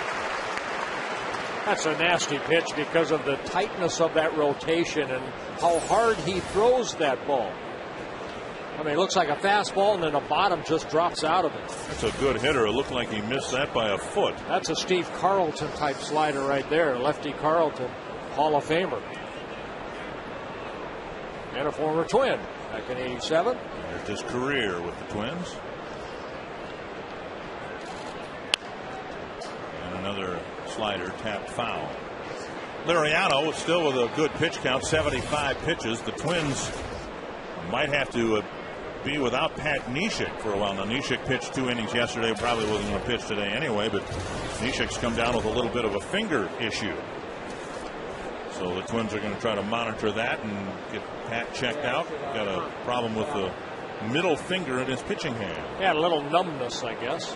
I had a lot of that after I had my elbow surgery, too. We talked about that before the ball game. Swing and a miss, and Liriano gets a big strikeout of Martinez. That might have been the changeup. Yeah, that might have been the circle changeup right there. You looked in, and then he just pulled the string right there. Strikeout number 6. That pulled a string right there, and Martinez, you get hitters start looking inside, all of a sudden, that pitch away kind of jumps at him.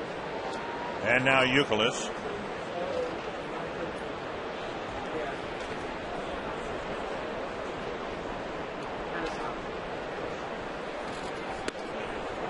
Got him to move his feet. Liriano with 1 walk is only a 3-ball count of the ball game. Well, a lot better than his first outing against the Chicago White Sox, where he walked 5 and had only 3 strikeouts. 1 walk, 6 strikeouts for Liriano. And he threw 92 pitches in 6 innings. And right now, that pitch count at 78. And if you just tuned in and you're wondering, everybody wearing number 42 in honor of Jackie Robinson. Jackie Robinson Day in the major leagues. Liriano knocks it down. Has time for 1. Not in time to get Youkilis. The little bobble on the top of the mound cost him a double play. Well, still, Liriano did that right. He didn't panic. You have to make sure you get 1. That ball hit right back at him, and we've seen Liriano. We've seen his follow through. So for Liriano to catch a ball sometimes, the way that he recoils and able to, right there, the ball hit to him. He makes sure he throws a good strike over to Orlando Hudson, and Youkilis just beat it out. He hustled down that first base line. So now Beltre.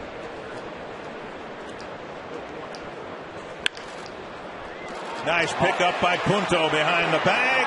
Wow. And Lariano getting ground ball outs, and a couple of them wrap up the 6th inning after the leadoff hit. He can play some third base.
Take a look at that knuckleball of Tim Wakefield. Looks like a big, slow curveball. It comes about belt high, and then the bottom drops out of it, and that's Justin's base hit high off the wall in right field. That scored Span to make it a 3-0 lead. Mauer later scored on the sacrifice fly by Kadire. The Twins leading 4-0. The Frostbrewed Coors Light freeze cam. Jason Kubel fouls the first pitch back. It'll be the bottom third of the Twins lineup. Kubel, Hardy, and Punto facing Wakefield here in the 6th.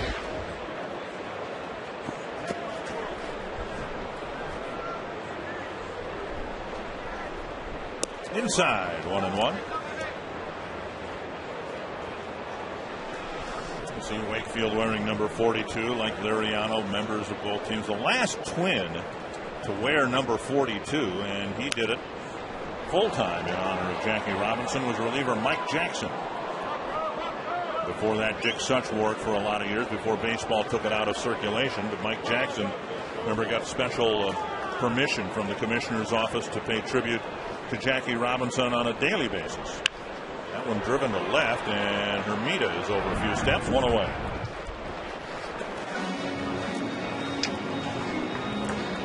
If you don't have a Minnesota Twins Reward MasterCard, today's the perfect time to sign up for one. Sign up now and earn a huge signing bonus to earn points towards $25 reward certificates. Or you can visit a Twins MasterCard kiosk at Target Field. Sign up today. Call 800-33-TWINS. One down, J.J. Hardy, the hitter. And strike one.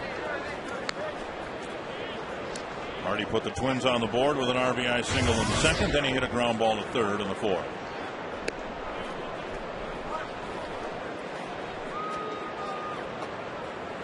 What Wakefield makes or loses in terms of velocity, he makes up for with pace. He doesn't waste any time at all. He'll get the ball from Martinez here and get ready to throw his next pitch. Right, that knuckleball is always around the plate. 90 pitches, 61 strikes. Nice pickup at 3rd by Beltre. And his throw off target, Hardy will reach. So Beltre, a Gold Glove winner in the past, made a fine fielding play, but his throw sailed to Youkilis. Yeah, 3rd error of the ball game for the Boston Red Sox. They came in only committing 2 errors over their first 8 ball games. Right there, Beltre's fastball across the diamond kind of sailed a little bit. Don't know if they're going to rule that a hit or an error yet. They gave him an error? They did give him an error, okay. And now here's Punto. And he pulls it between Scotty Alger and the line. Punto, as you pointed out, after the double, hitting right-handed against the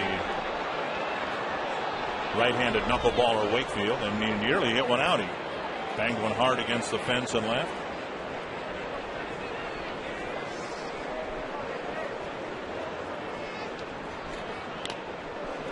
Foul ball, 2 strikes.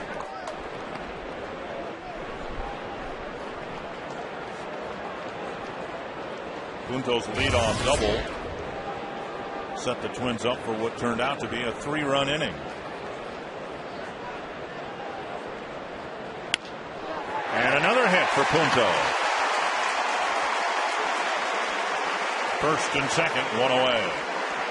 Yeah, talking to Nick Punto, I know Denny Hawking, I asked him a while back, why do they hit right-handed? And they said because that knuckleball of Tim Wakefield's has a tendency to go away or into a left-hander more than that, straight down to a right-handed hitter. And Punto stayed back nicely, got that ball down, and landed in the left field for his second hit. Well, Span doubled in the 5th, hit a little chip shot behind third base down the left field line, drove in Punto, and the Twins at that point had a 2-0 lead. Waits and fouls it into the mid of Martinez, 1 strike.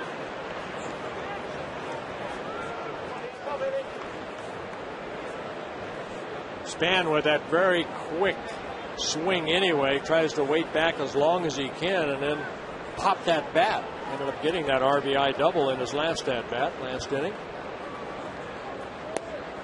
Inside, 1-1.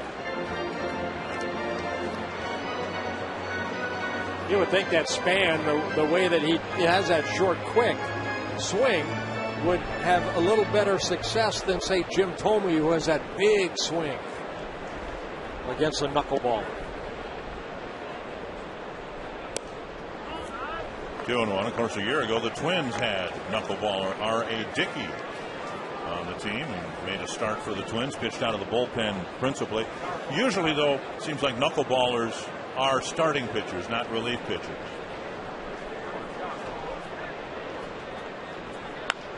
That's into the right field corner, down for a hit. Hardy will score. Punto is being held up. Span runs around second and has to scamper back, and now he will be safe. Here comes Punto to score. And a little helter-skelter, but the bottom line is the Twins score 2.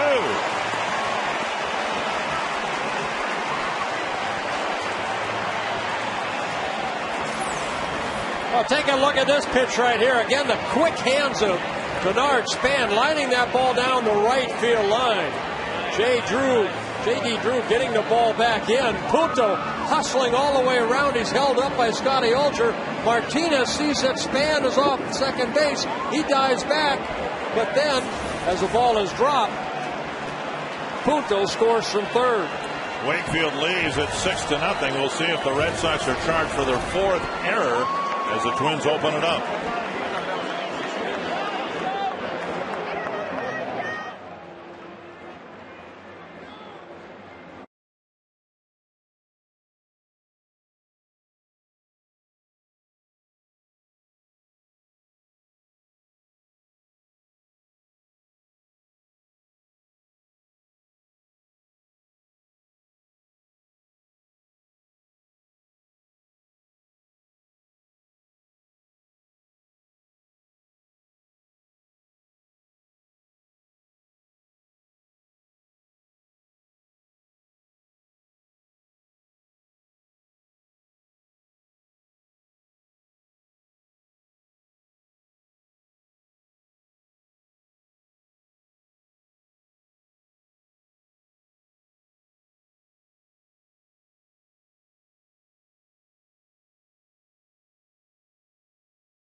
a single, a run scored, and Tim Wakefield really enjoyed life in the Metrodome.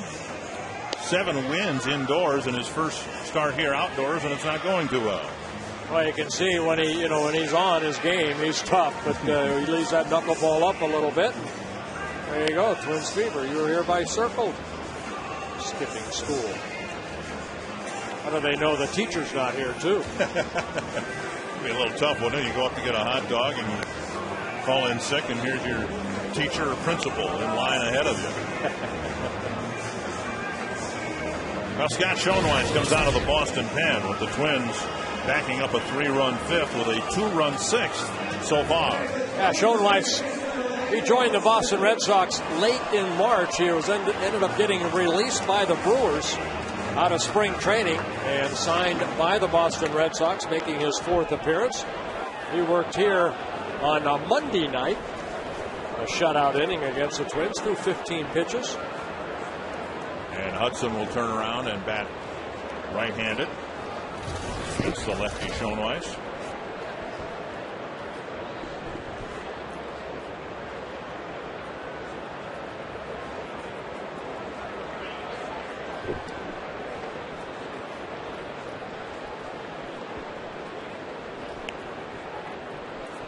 For Schoenweiss, his 7th different major league organization to pitch for him in his 13th major league season. First came up with the Angels basically as a starter. Angels thought about him as a starter last year with the Arizona Diamondbacks.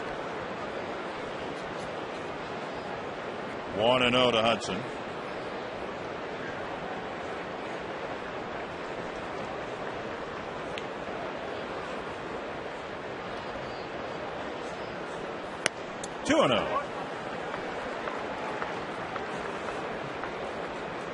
No error charged on the Span double. The second run scoring on the fielder's choice on Martinez's throw. Punto was dashing home before the ball was dropped at second base. So just 3 errors for the Red Sox. Sounds funny to say that, but not a 4th. 2-0 to Orlando Hudson. Well, I was watching a ball hit down the right field line, and I was watching Nick Punto round third base, and he did one of those, Scotty Alger came up the line toward home plate, stopped him. Nick Punto slid, and I think because Span saw him going so hard, Span kept going hard. To short right, and a long run for J.D. Drew. He's there. Hudson retired, out number 2, and that'll bring up Mauer. It ended up working out for the Twins when Martinez threw to second. Punto alertly took off and scored. An invitation to visit the official online shop of the Twins at twinsbaseball.com. Browse the largest selection of official gear, including the latest apparel, nostalgic memorabilia, and authentic classics for the whole family. Get your gear from the official source, the twinsbaseball.com shop. Accept no substitutes.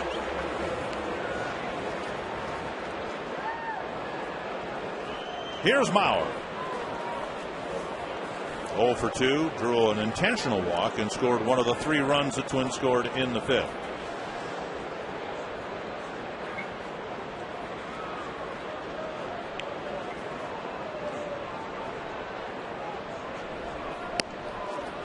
Up high, ball 1. Schoenweiss has 4 pitches: fastball, curveball, sweeping slider, and a changeup. It's a sweeping slider that is his probably best pitch.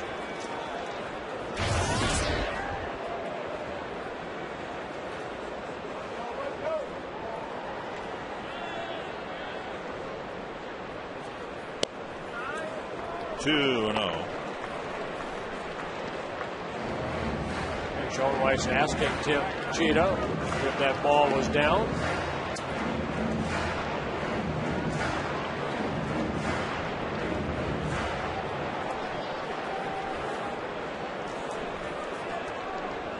Schoenweiss dealt with a personal tragedy last year, the death of his wife. He was on the bereavement list for a while. Also went through a bout of depression. And he delivers a strike, 2-1.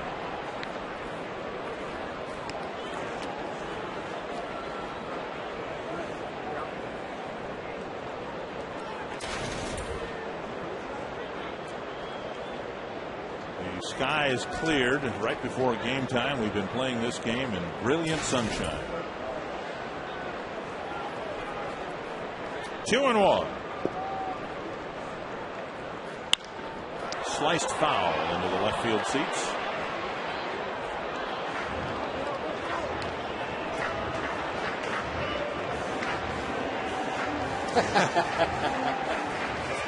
Yes. A souvenir. And a free one at that. High fives all around. So now 2-2 to Mauer.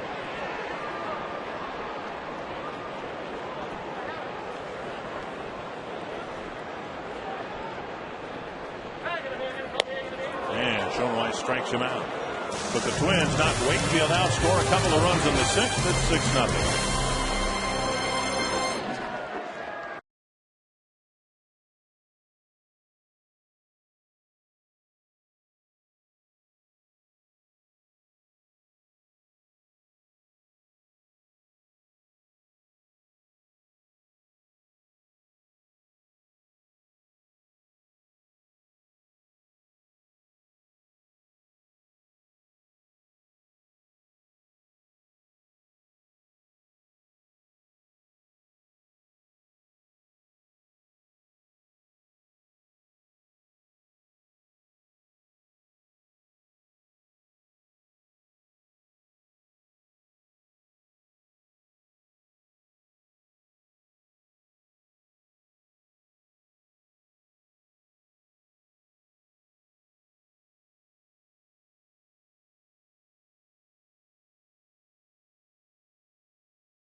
In the fifth inning, with the Twins leading 1-0, Denard Span scoring.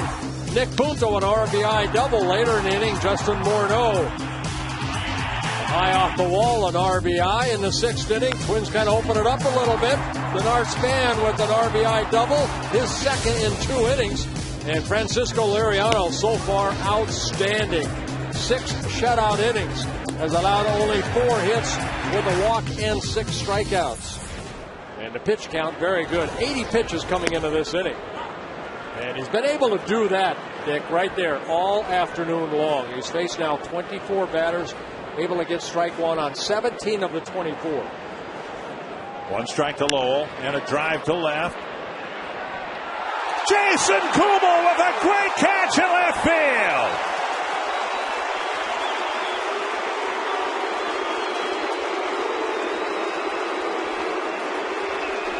You know, a couple of days ago, we saw Delman Young off the bat of Pedroia come in. That ball's off to the side, but right here, right at him. Kubel dives for it and able to get that ball before it hits the turf. And that turf here being green grass. Stands to reason we'd see more plays like that. Very few outfielders, Torrey Hunter the exception, of course, actually would lay out and dive for a ball like that, but Kubel with a head-first dive to make a great catch.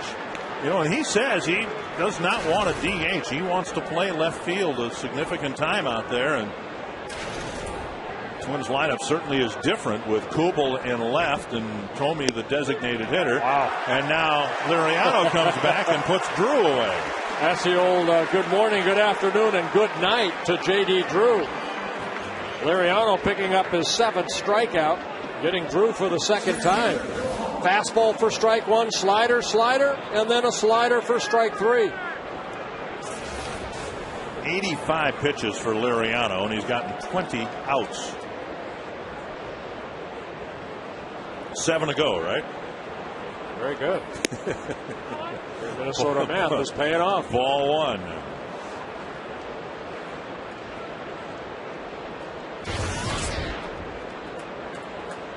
Hall drew the only walk issued by Liriano, and then he bounced to short in the 5th inning. Well, Liriano's retired 16 of the last 17 batters he's faced. The only blemish is the Pedroia base hit leading off the 6th. 1 walk, 7 strikeouts for Liriano.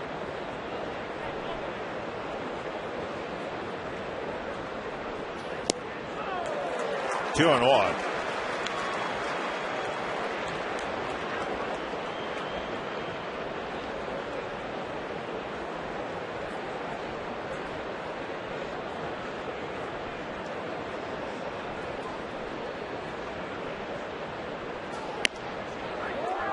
Snap to that fastball yet at 93. He missed the inside corner.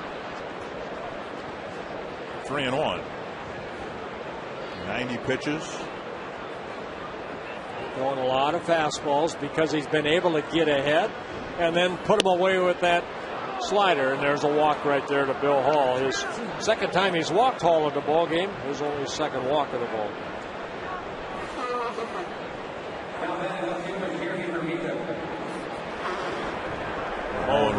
Ramirez warming up in the Red Sox bullpen. Here's Hermida.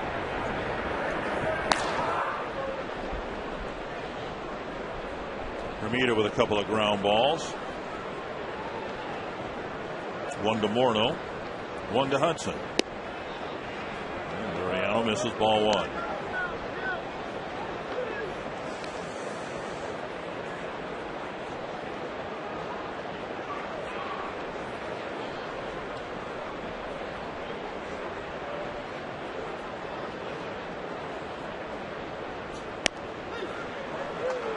See, that's the adjustment I'm talking about. He missed low with the slider and then came right back with a better one as a strike to even the count. So doing a good job this afternoon of adjusting.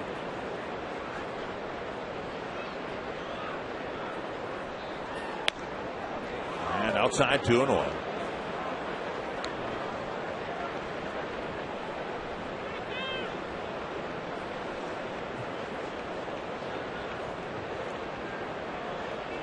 Sox had a threat in the first, but Liriano pitched his best to keep them off the board in the first and second inning. A tapper foul, 2 and 2. Liriano trying to pick up his first win of the season. One of the features here, the scoreboard above the bullpen here, keeps an ongoing season stat line for Liriano, and right now his earned run average is 2.13.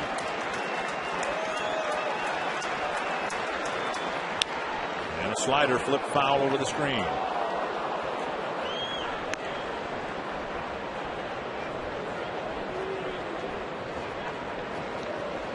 Matt Guerrero warming up.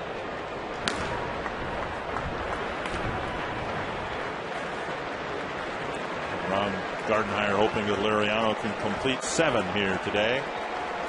Pitch number 96.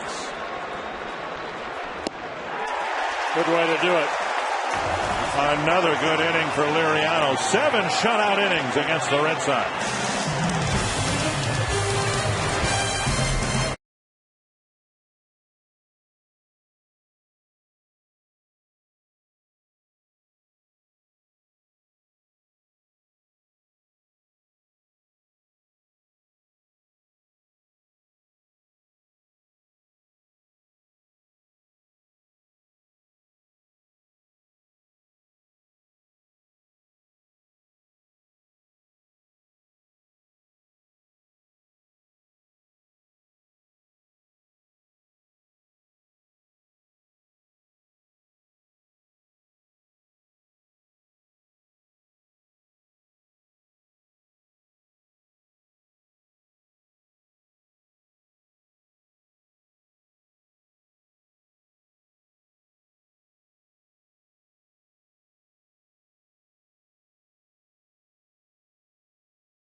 North is brought to you by McDonald's. I'm loving it.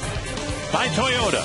Thank you for standing by us. For more information, visit buyatoyota.com. And by Quest High-Speed Internet. Get blazing fast speeds that won't burn up your wallet.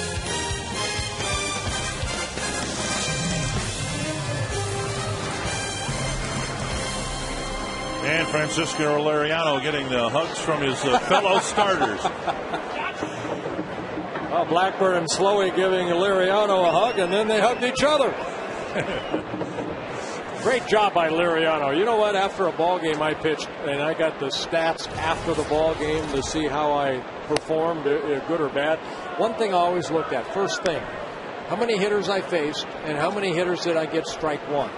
Liriano faced 27 hitters in his 7 shutout innings, 18 first pitch strikes. Wow. That means, every 2 out of 3 batters, he was able to get strike one. So much easier to pitch. Great job by Liriano. 2 strikes to Morneau. It'll be the middle of the Twins lineup. Morneau, Kadire, and Thome facing Schoenweiss here in the 7th. Believe me, you pitch bad, you face 27 batters, and you get strike one on maybe 12 or 13. You probably didn't pitch real well. And you face those 27 batters in 4 or 5 innings. That's not a good sign either. Drilled into right center field. Morneau with another base hit. He's tattooed the ball twice in his last 2 at-bats. Well, Liriano, 8 strikeouts in the ball game. And having that good slider, but again, what set that up is he was ahead in the count with that good fastball. We can throw all the sliders you want, but he got the strikeouts because he had 2 strikes on the hitter because of the fastball. He got ahead. Strike one. Here's Kadire. Sacrifice fly his last time up. Well, you pitched against Mr. Slider, Steve Carlton, in the National League, and then, as you said, he was a teammate of yours at the end of the year. Now, from what I remember, the slider that he had with the Twins at the very end, it wasn't as sharp as it was in his prime, but what really... Heck, he was 60 years old. But where he really had to... he wasn't in his prime because he didn't have the life on his fastball. I mean, the slider was still there. It's just there wasn't as much on the fastball. Yeah, I remember Carlton in '87. He fell behind a lot, and that hurts. That's why Liriano's out. Appearance today and his start is so impressive because he attacked with that fastball. And that's one thing I know that Rick Anderson and Ron Gardner are going to talk about. See what the wind does to this towering fly ball. That's gone.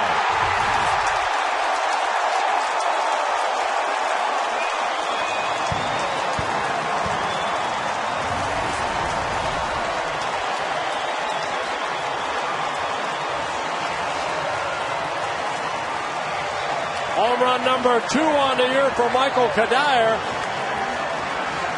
Boy, that baby was up there.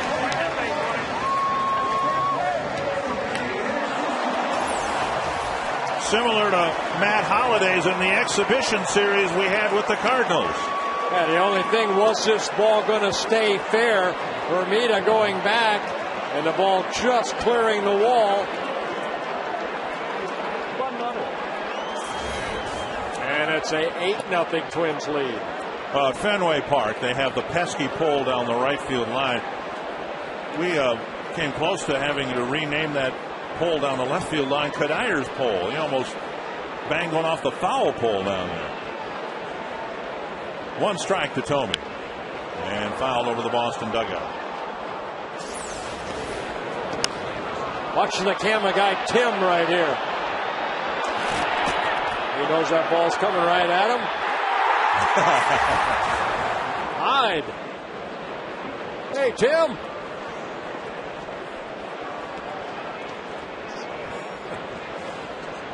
Down and away to Thome. So Kadire scored 1, driven in 3. He has 2 hits. Could very easily have had a third. A good day. The first real afternoon game for Michael Kadire. We got a couple of other noon starts in this homestand. Swing and a miss by Thome, and he's put away on strikes, 1 away. that'll bring up Jason Kubel. Yeah, Schoenweiss picking up his second strikeout in relief of Tim Wakefield. He had Mauer in the 6th inning, and now gets to face Jason Kubel. Kubel with a single leading to the Twins' first run, and then an outstanding catch in the top of this inning.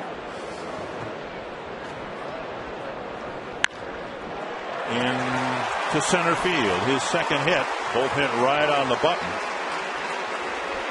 And Kubel has a pair of sharp singles today. Limited tickets remain for Saturday's 12 noon game against the Kansas City Royals. You can purchase a ticket in any seating location and get a buy one get one free Blizzard flavored treat from DQ. It's a DQ sensational Saturday. Tickets are available at twinsbaseball.com or call 800-33-TWINS.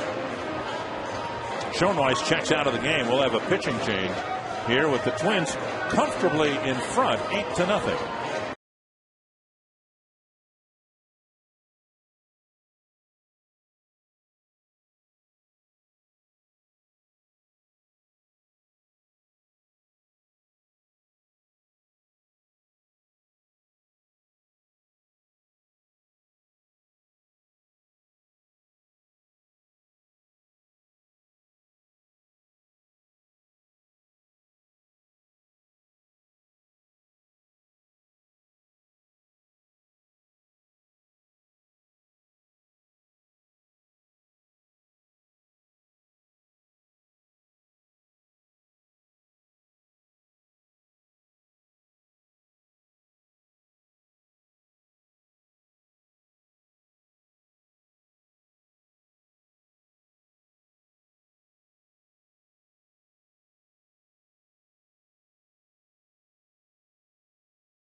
With the Twins getting 3 runs in the 5th, 2 in the 6th, 2 so far here in the 7th to break open what was a tight game.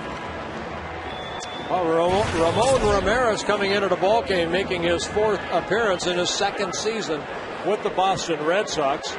He came over from the Kansas City Royal organization a couple winters ago in the Coco Crisp trade. But he has a good fastball, hard curveball. He'll throw a split finger for a changeup. Had one outing of, that's why that 33.77 or 7.5 ERA gave up 5 runs in 1 inning. And he'll face J.J. Hardy here with Kubel at first, 1 out, 2 runs already in here in the 7th.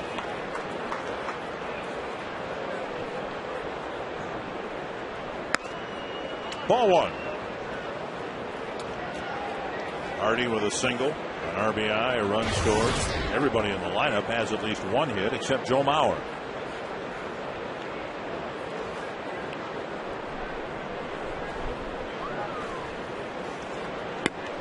You don't say that too often when a team has 13 hits. Joe Mauer's the only one without a hit.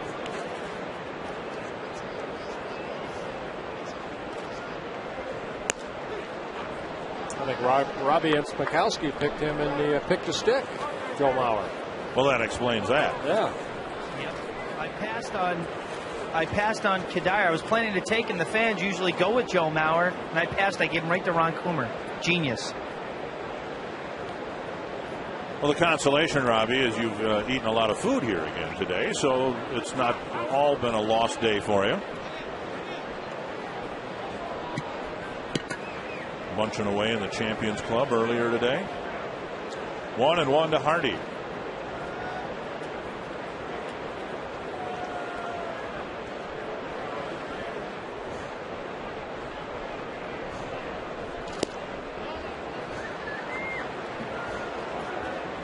Two and 1.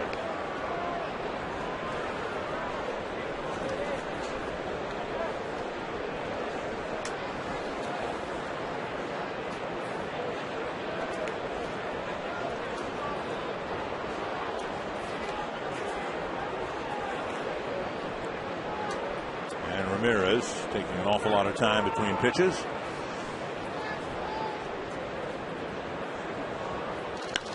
Popped up near first.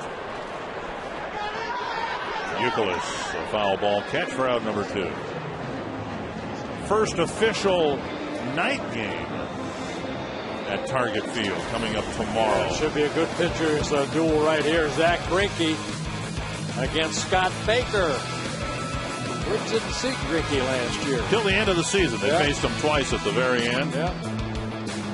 And Greinke beat him in Kansas City, and the Twins that Saturday afternoon game got a big hit from Mauer Lake. Great pitcher's duel. Yeah, Greinke, the Cy Young Award winner last year. Anytime you only see him twice when you play a team 18 times, that's still not a lot. Here's Punto. Had a productive day at the plate. Leadoff double and a run scored in the 5th. And a single and a run scored in the 6th.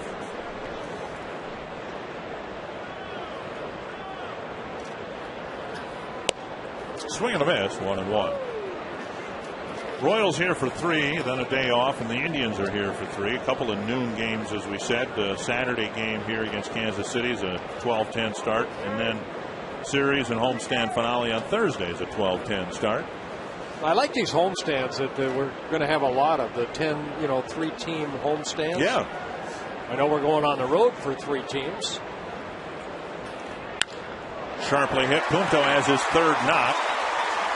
Kubel around second, on his way to 3rd. Punto hustling for second, and he's in with a double. 4th hit of the inning. And Punto hustling his way into an extra base hit. We saw Orlando Hudson do the same thing in the 3rd inning when he hit that ball in the gap. That was more of a fly ball gap. But here, Nick Punto lining the ball up the middle. And again, Bill Hall, normally an infielder, playing some outfield, that utility role. And Nick Punto, this guy right there, I talked about Dustin Pedroia being a gamer. Nick Punto, he's that type of player for the Twins. This guy's a gamer. Punto with his 2nd double of the ball game, his 3rd hit.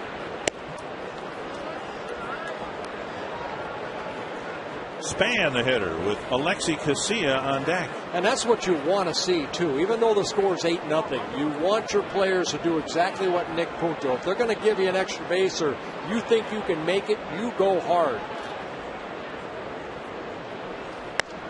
Some fans might not quite understand, but there's a difference between hustling for a double and taking a single and trying to steal second base, right? Well, especially with an 8-0 right, lead. that's what I mean. That's kind of a cardinal no-no. I know, but I think a lot of fans, well, what's the difference? You're still trying to get to second base. But if Punto had held up with a single and tried to steal second, the Red Sox would have taken exception to that. I don't think they have any quarrel with him trying to stretch a single into a double. Fly ball down the left field line, and it'll end the inning. But the Twins again score a couple of runs, leave 2 aboard, and it's 8-0.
crowd of just under 39,000 paid, and folks in the Budweiser roof deck enjoying the score, the weather, and the Budweiser, sun, and probably the Budweiser too.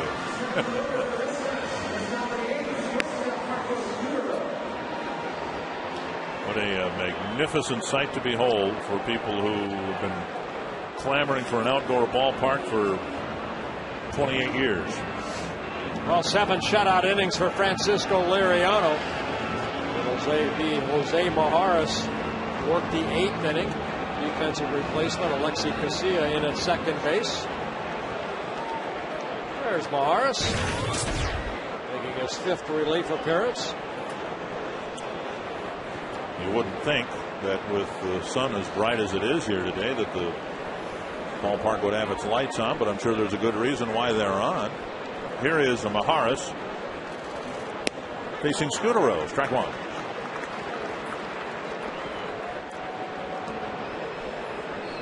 Any idea why they would have the lights on? Getting ready for tomorrow night, maybe. Bouncer left side and through. So Majares has struggled, and I've seen a subtle shift, and how permanent it is, of course, remains to be seen. But in a tight situation, the Twins have handed the ball to Brian Dunsing rather than Majares. And then after the game yesterday, the Twins called up Ron Mayhay, so the Twins actually have 3 left-handed relievers now. Yeah, Mayhay, I think, will be used for that one, particular left-hander to get out. And of course, you'd like to have, more than maybe 1 or 2 lefties out there. The Twins still feel that Majares is a guy that can go an inning or 2, a lot like Brian Dunsing.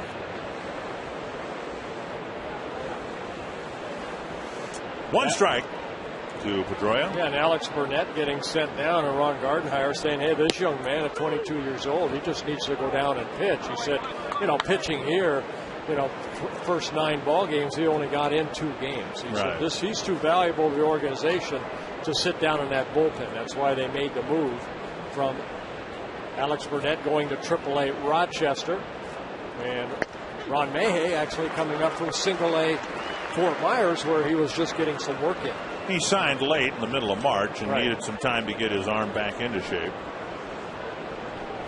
And there's a reason Mayhay at his age is still pitching in the major leagues. He keeps himself in tremendous shape, but we're talking about game shape and getting his arm and legs, everything underneath him, so we could compete up here. And then the news today, Pat Neshek's got a finger issue that's being monitored, so we'll see whether there's any seriousness to that situation. 2-2 to Pedroia. We talked 7 innings about Liriano, about control of the fastball. Same thing can be said for this guy right here, Majares. You fall behind an account, and you have to come in with that fastball, and then you get a base hit and another base hit. Of course, you put a pitcher like Majares in situations like this, and you just want him to relax but not have the pressure and have something good come out of an outing, and then he gets a couple of singles delivered against him right away, and he's in trouble. Yeah, hopefully he can get a ground ball double play. Something good needs to happen right here for Majares. You go through stretches, whether it be the beginning of the year or toward the middle or wherever, you're going to have stretches where you're struggling a little bit, and it's up to you to work your way out of it. And see if Majares can work himself out of this inning. Victor Martinez with 2 on and nobody out.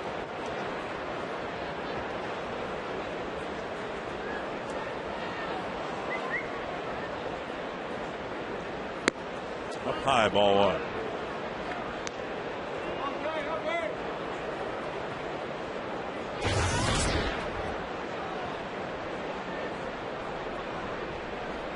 Martinez usually gets off to a good start in April, less so in his first full year with the Red Sox. Outside, and it's 2-0. See, that's where you find yourself, and that's what Liriano did so well today, being able to get ahead in the count. And then when he did fall behind 1-0, making the adjustments you spoke of to even the count and get back into the at-bat. Popped up. It's to be playable for Morneau or Mauer, and it's Morneau for the first out. That's a big out right there. You know, Maurer and Morneau kind of having fun at each other right there, but they both were going after the ball, and right at the last second, Justin called them off, and Maurer got out of the way.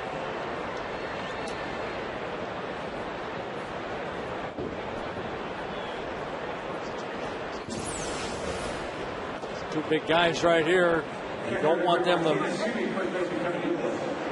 have any contact with each other on that play. Youkilis, the hitter. You know, we've talked about it in this ballpark. There's less foul territory than there was at the Metrodome, but that's true only down the lines. There's still some room between the foul lines and the dugouts here, and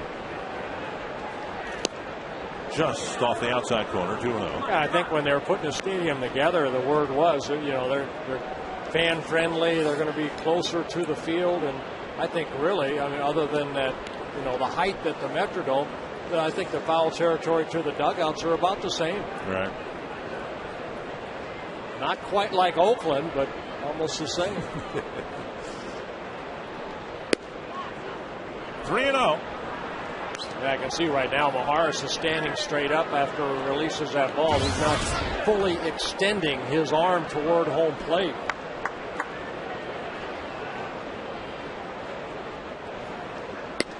That's a better one there.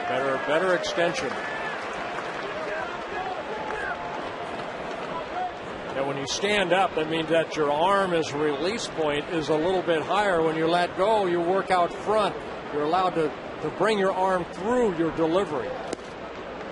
And now he misses to Youkilis, and the bases are loaded for Beltre.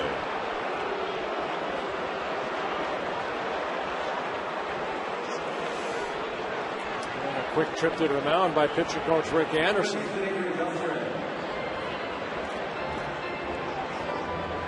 One thing you don't want to do at the major league level is take your position for granted. Maharis had a very good year last year, very steady year. He started the season in AAA, made 71 appearances, very good 2.34 ERA. But this is a new year. You need to stay focused. You need to stay aggressive. And I'm sure Rick Anderson having some words right there with Maharis. Maharis checking to see, in case of a ball hit back to him, who's covering second base.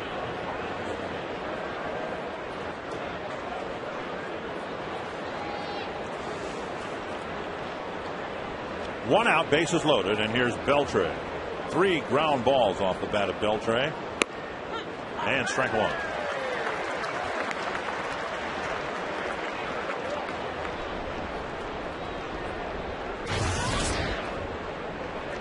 Maharis hoping to get another ground ball off the bat of Beltre. 1-1.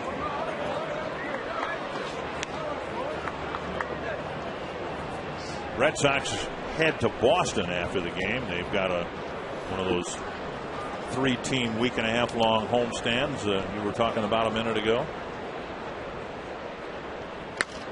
1 and 2. You know, I was counting them up. You brought up a good point. The Twins have 6 of those this year. 6 homestands where they're home for 3 cities and 3 teams and roughly a week and a half.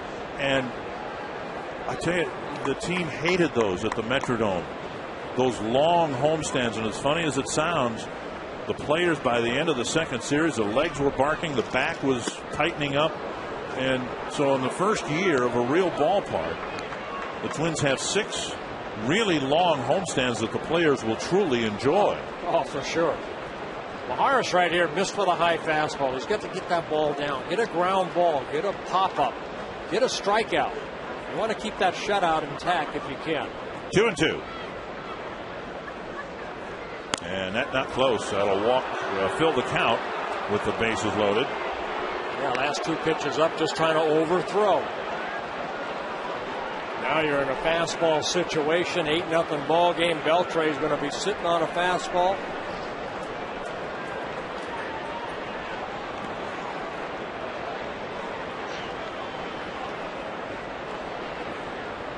Three and 2. Bouncer to short. Turn it. 1, 2. All right. need a break. Casilla, rather, got spilled at second base. He hung in there with Youkilis coming at him hard. And Maharis comes off the field without allowing a run.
We head into the bottom of inning number 8. I'm Robbie Smikowski. We've got a great game for the Twins so far, and we have an even better postgame. This time, I promise you, it's Quest Twins Live, featuring the Toyota postgame wrap. We're going to talk about Lights Out Liriano. Francisco Liriano going 7 shutout innings for the Minnesota Twins. He was awesome today after a rough outing in Chicago last week. Talk about the balanced offense. 7 players score the 8 runs, and our instructional is turning 2. Dick Kramer. Well, thank you, Robbie. The Twins just turned 2, and yes, Liriano has been lights out. We've just been told that the Twins had the lights on earlier today because it was so murky out, so cloudy, and they just haven't bothered to turn the lights off yet. Right. Here's Casilla leading off the 8th inning for the Twins. Casilla with just 1 at bat on the season. Tell you what, Casilla did a great job of turning that double play because Kevin Youkilis was right on top of him. And here's a guy that hasn't had a chance to play a lot of defense. Not having, this is his second at bat, official at bat, but he did a great job right there. Pedroia to Youkilis, 1 away. Let's take a look at that inning-ending double play. Hardy. Right there, the fastball to Beltre, and look at Youkilis right there. He's right on top of Casilla, but he got rid of that ball before Casilla knock him into left field. Morrow with a ground ball, a deep fly ball, an intentional walk, and a strikeout.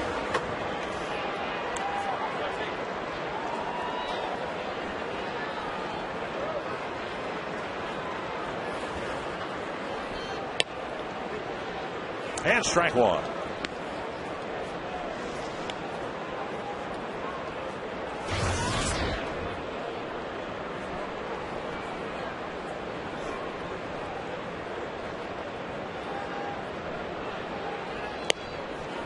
One and one. So the Kansas City series coming up. It's Friday night, Saturday afternoon, Sunday afternoon, and there's Ron Mayhay warming up. He might get the 9th inning.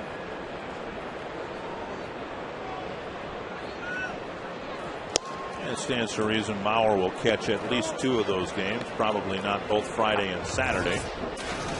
And the Twins have an off day on Monday, so Drew Butera might get a start in the Kansas City series. His father Sal is here, his mother, his sister. They're all hoping that Drew Butera gets a chance to maybe get his first major league hit. A roller to short, and Scudero fires the Youkilis, 2 down. And Morneau coming to the plate. You can submit a question to us online at carsoup.com/baseball. Sam Randolph from St. Paul wondering what kind of trees make up the batter's eye in center field. Now, I was told there were black spruce trees, even though they're green. From northern Minnesota? Yep. Well, they have magnolia trees out in Anaheim. They stole that idea from us. Here's Morneau with a swing and a foul.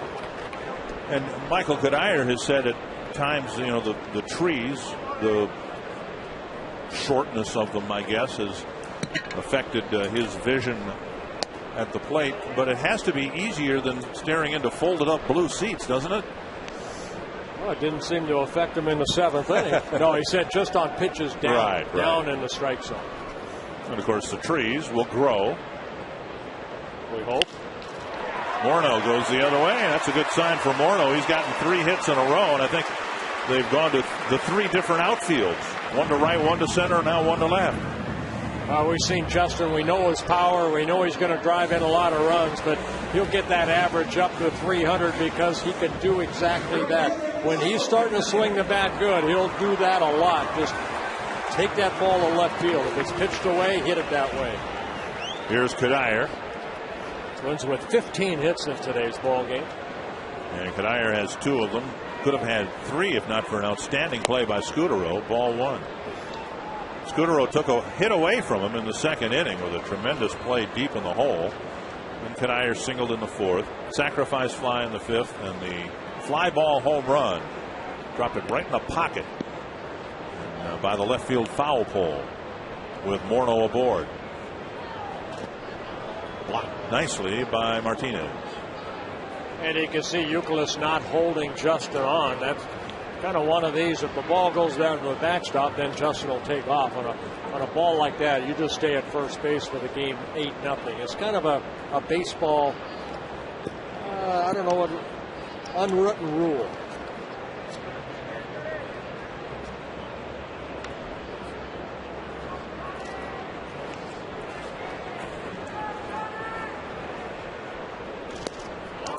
Down and in. 2-0. Saying that a sleeping dog lie. That's what you kind of do late in the ball game if you have a big lead. 2-1.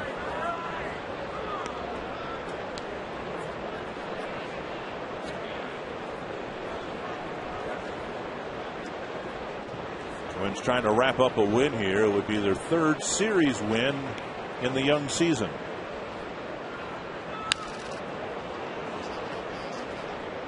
Time for the Coors Light cold hard blast. A tall one, if you will, down the left field line.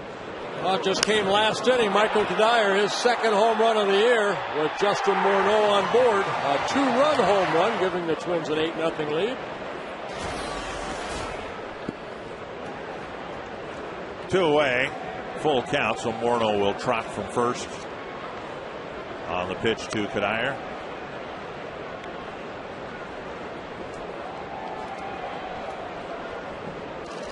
And there's ball 4, so Morneau trots to second. Kadire takes over at first. That'll give Jim Thome some swings with men on base.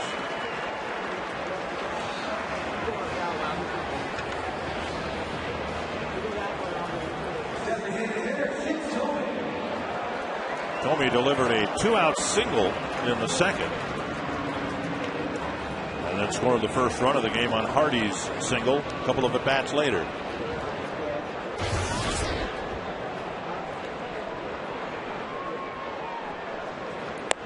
Half swing, but a strike.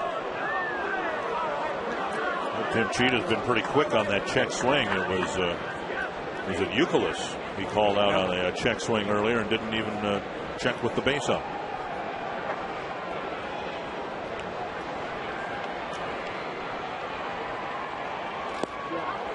You know, Dick, that's a good thing. You know, when an umpire takes charge like Tim Cheetah did right there, you know, yeah, you can question him, but it's over with. You know, that's the way I see it.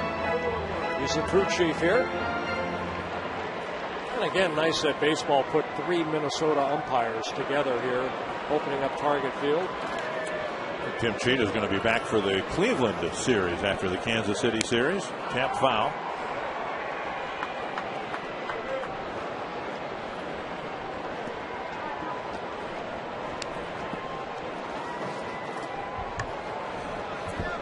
What a beautiful day at this beautiful new ballpark. And the score is looking pretty good too. 8-0. 1-2 to Tomey. 2-2. Tried that slider inside. Tomey held up. Again, Tomey, all those home runs, but very good eye at the plate.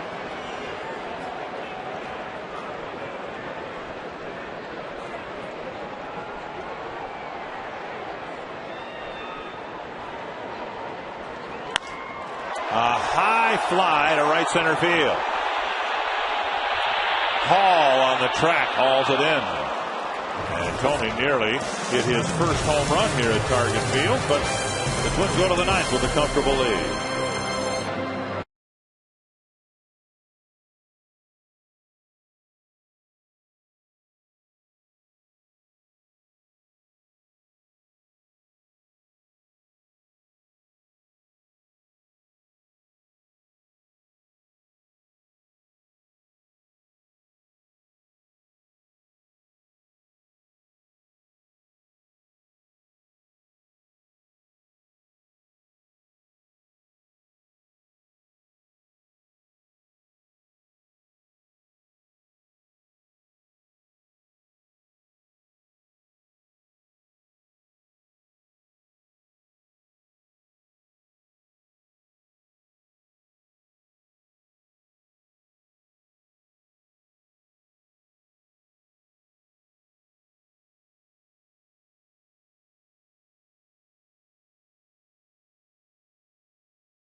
Are ready to go. This is where we start the World Series story.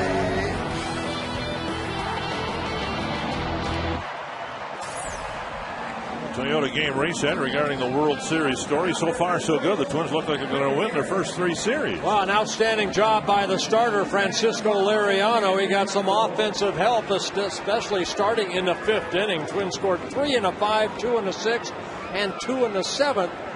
And Michael Kadire with a 2-run home run in the 7th inning. And now the 9th inning belongs to Ron Mayhay. Those are his numbers from last year. Mayhay, originally signed by the Boston Red Sox as an outfielder, played 5 years in the minor league system for the Boston Red Sox, converted into a pitcher back in 1996, and actually pitched for the Boston Red Sox in 1997 and 1998.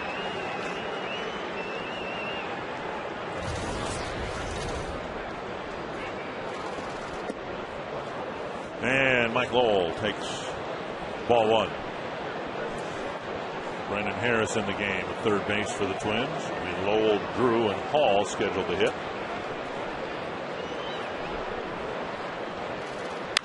Popped up behind second base.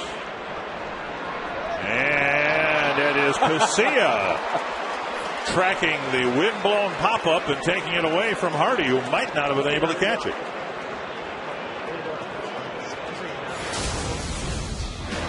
Here's our Jimmy John's delivery of the game, and Denard Span. Well, here's a big reason that the Twins were able to score 3 runs in that 3-run 5th inning, an RBI double, and then in the 6th inning, another RBI double. So good day at the plate for Denard Span. A couple hits, a couple RBIs. Scored a run. 5 minutes left. Yeah. Here's J.D. Drew. Foul to the screen, 1 strike.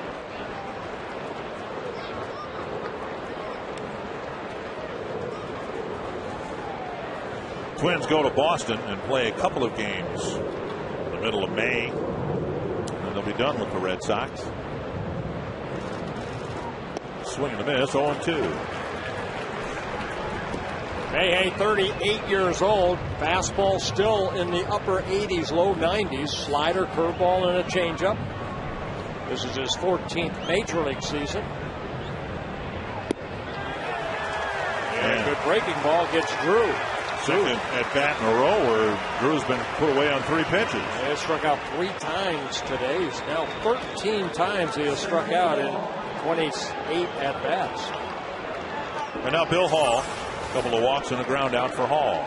Good breaking ball right here. Good location. Drew going out of his strike swing. The strikeout for the 3rd time.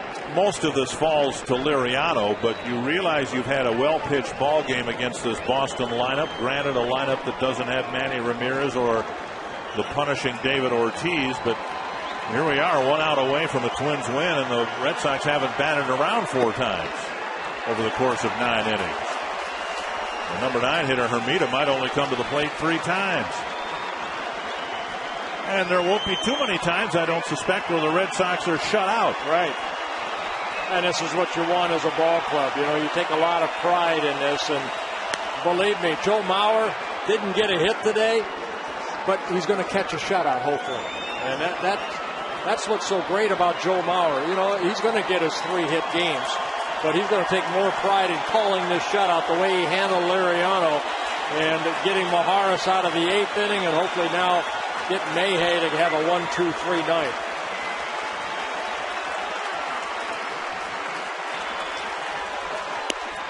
Outside.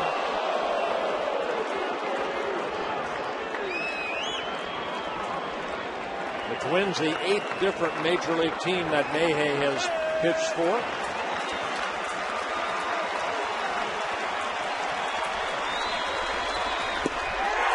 And just like that, the Twins take over first place in the American League Central, and they win their first ever series here at Target Field. Good all around for the Twins, some timely hitting. They took advantage of some Boston mistakes in the field. And the Twins all smiles, Anthony, as they bounce back once again from a rare loss with a win. And it's their first shutout win over the Red Sox since 2005. We'll show you how Liriano did it, and we'll hit the field to show you how to turn 2 in a moment.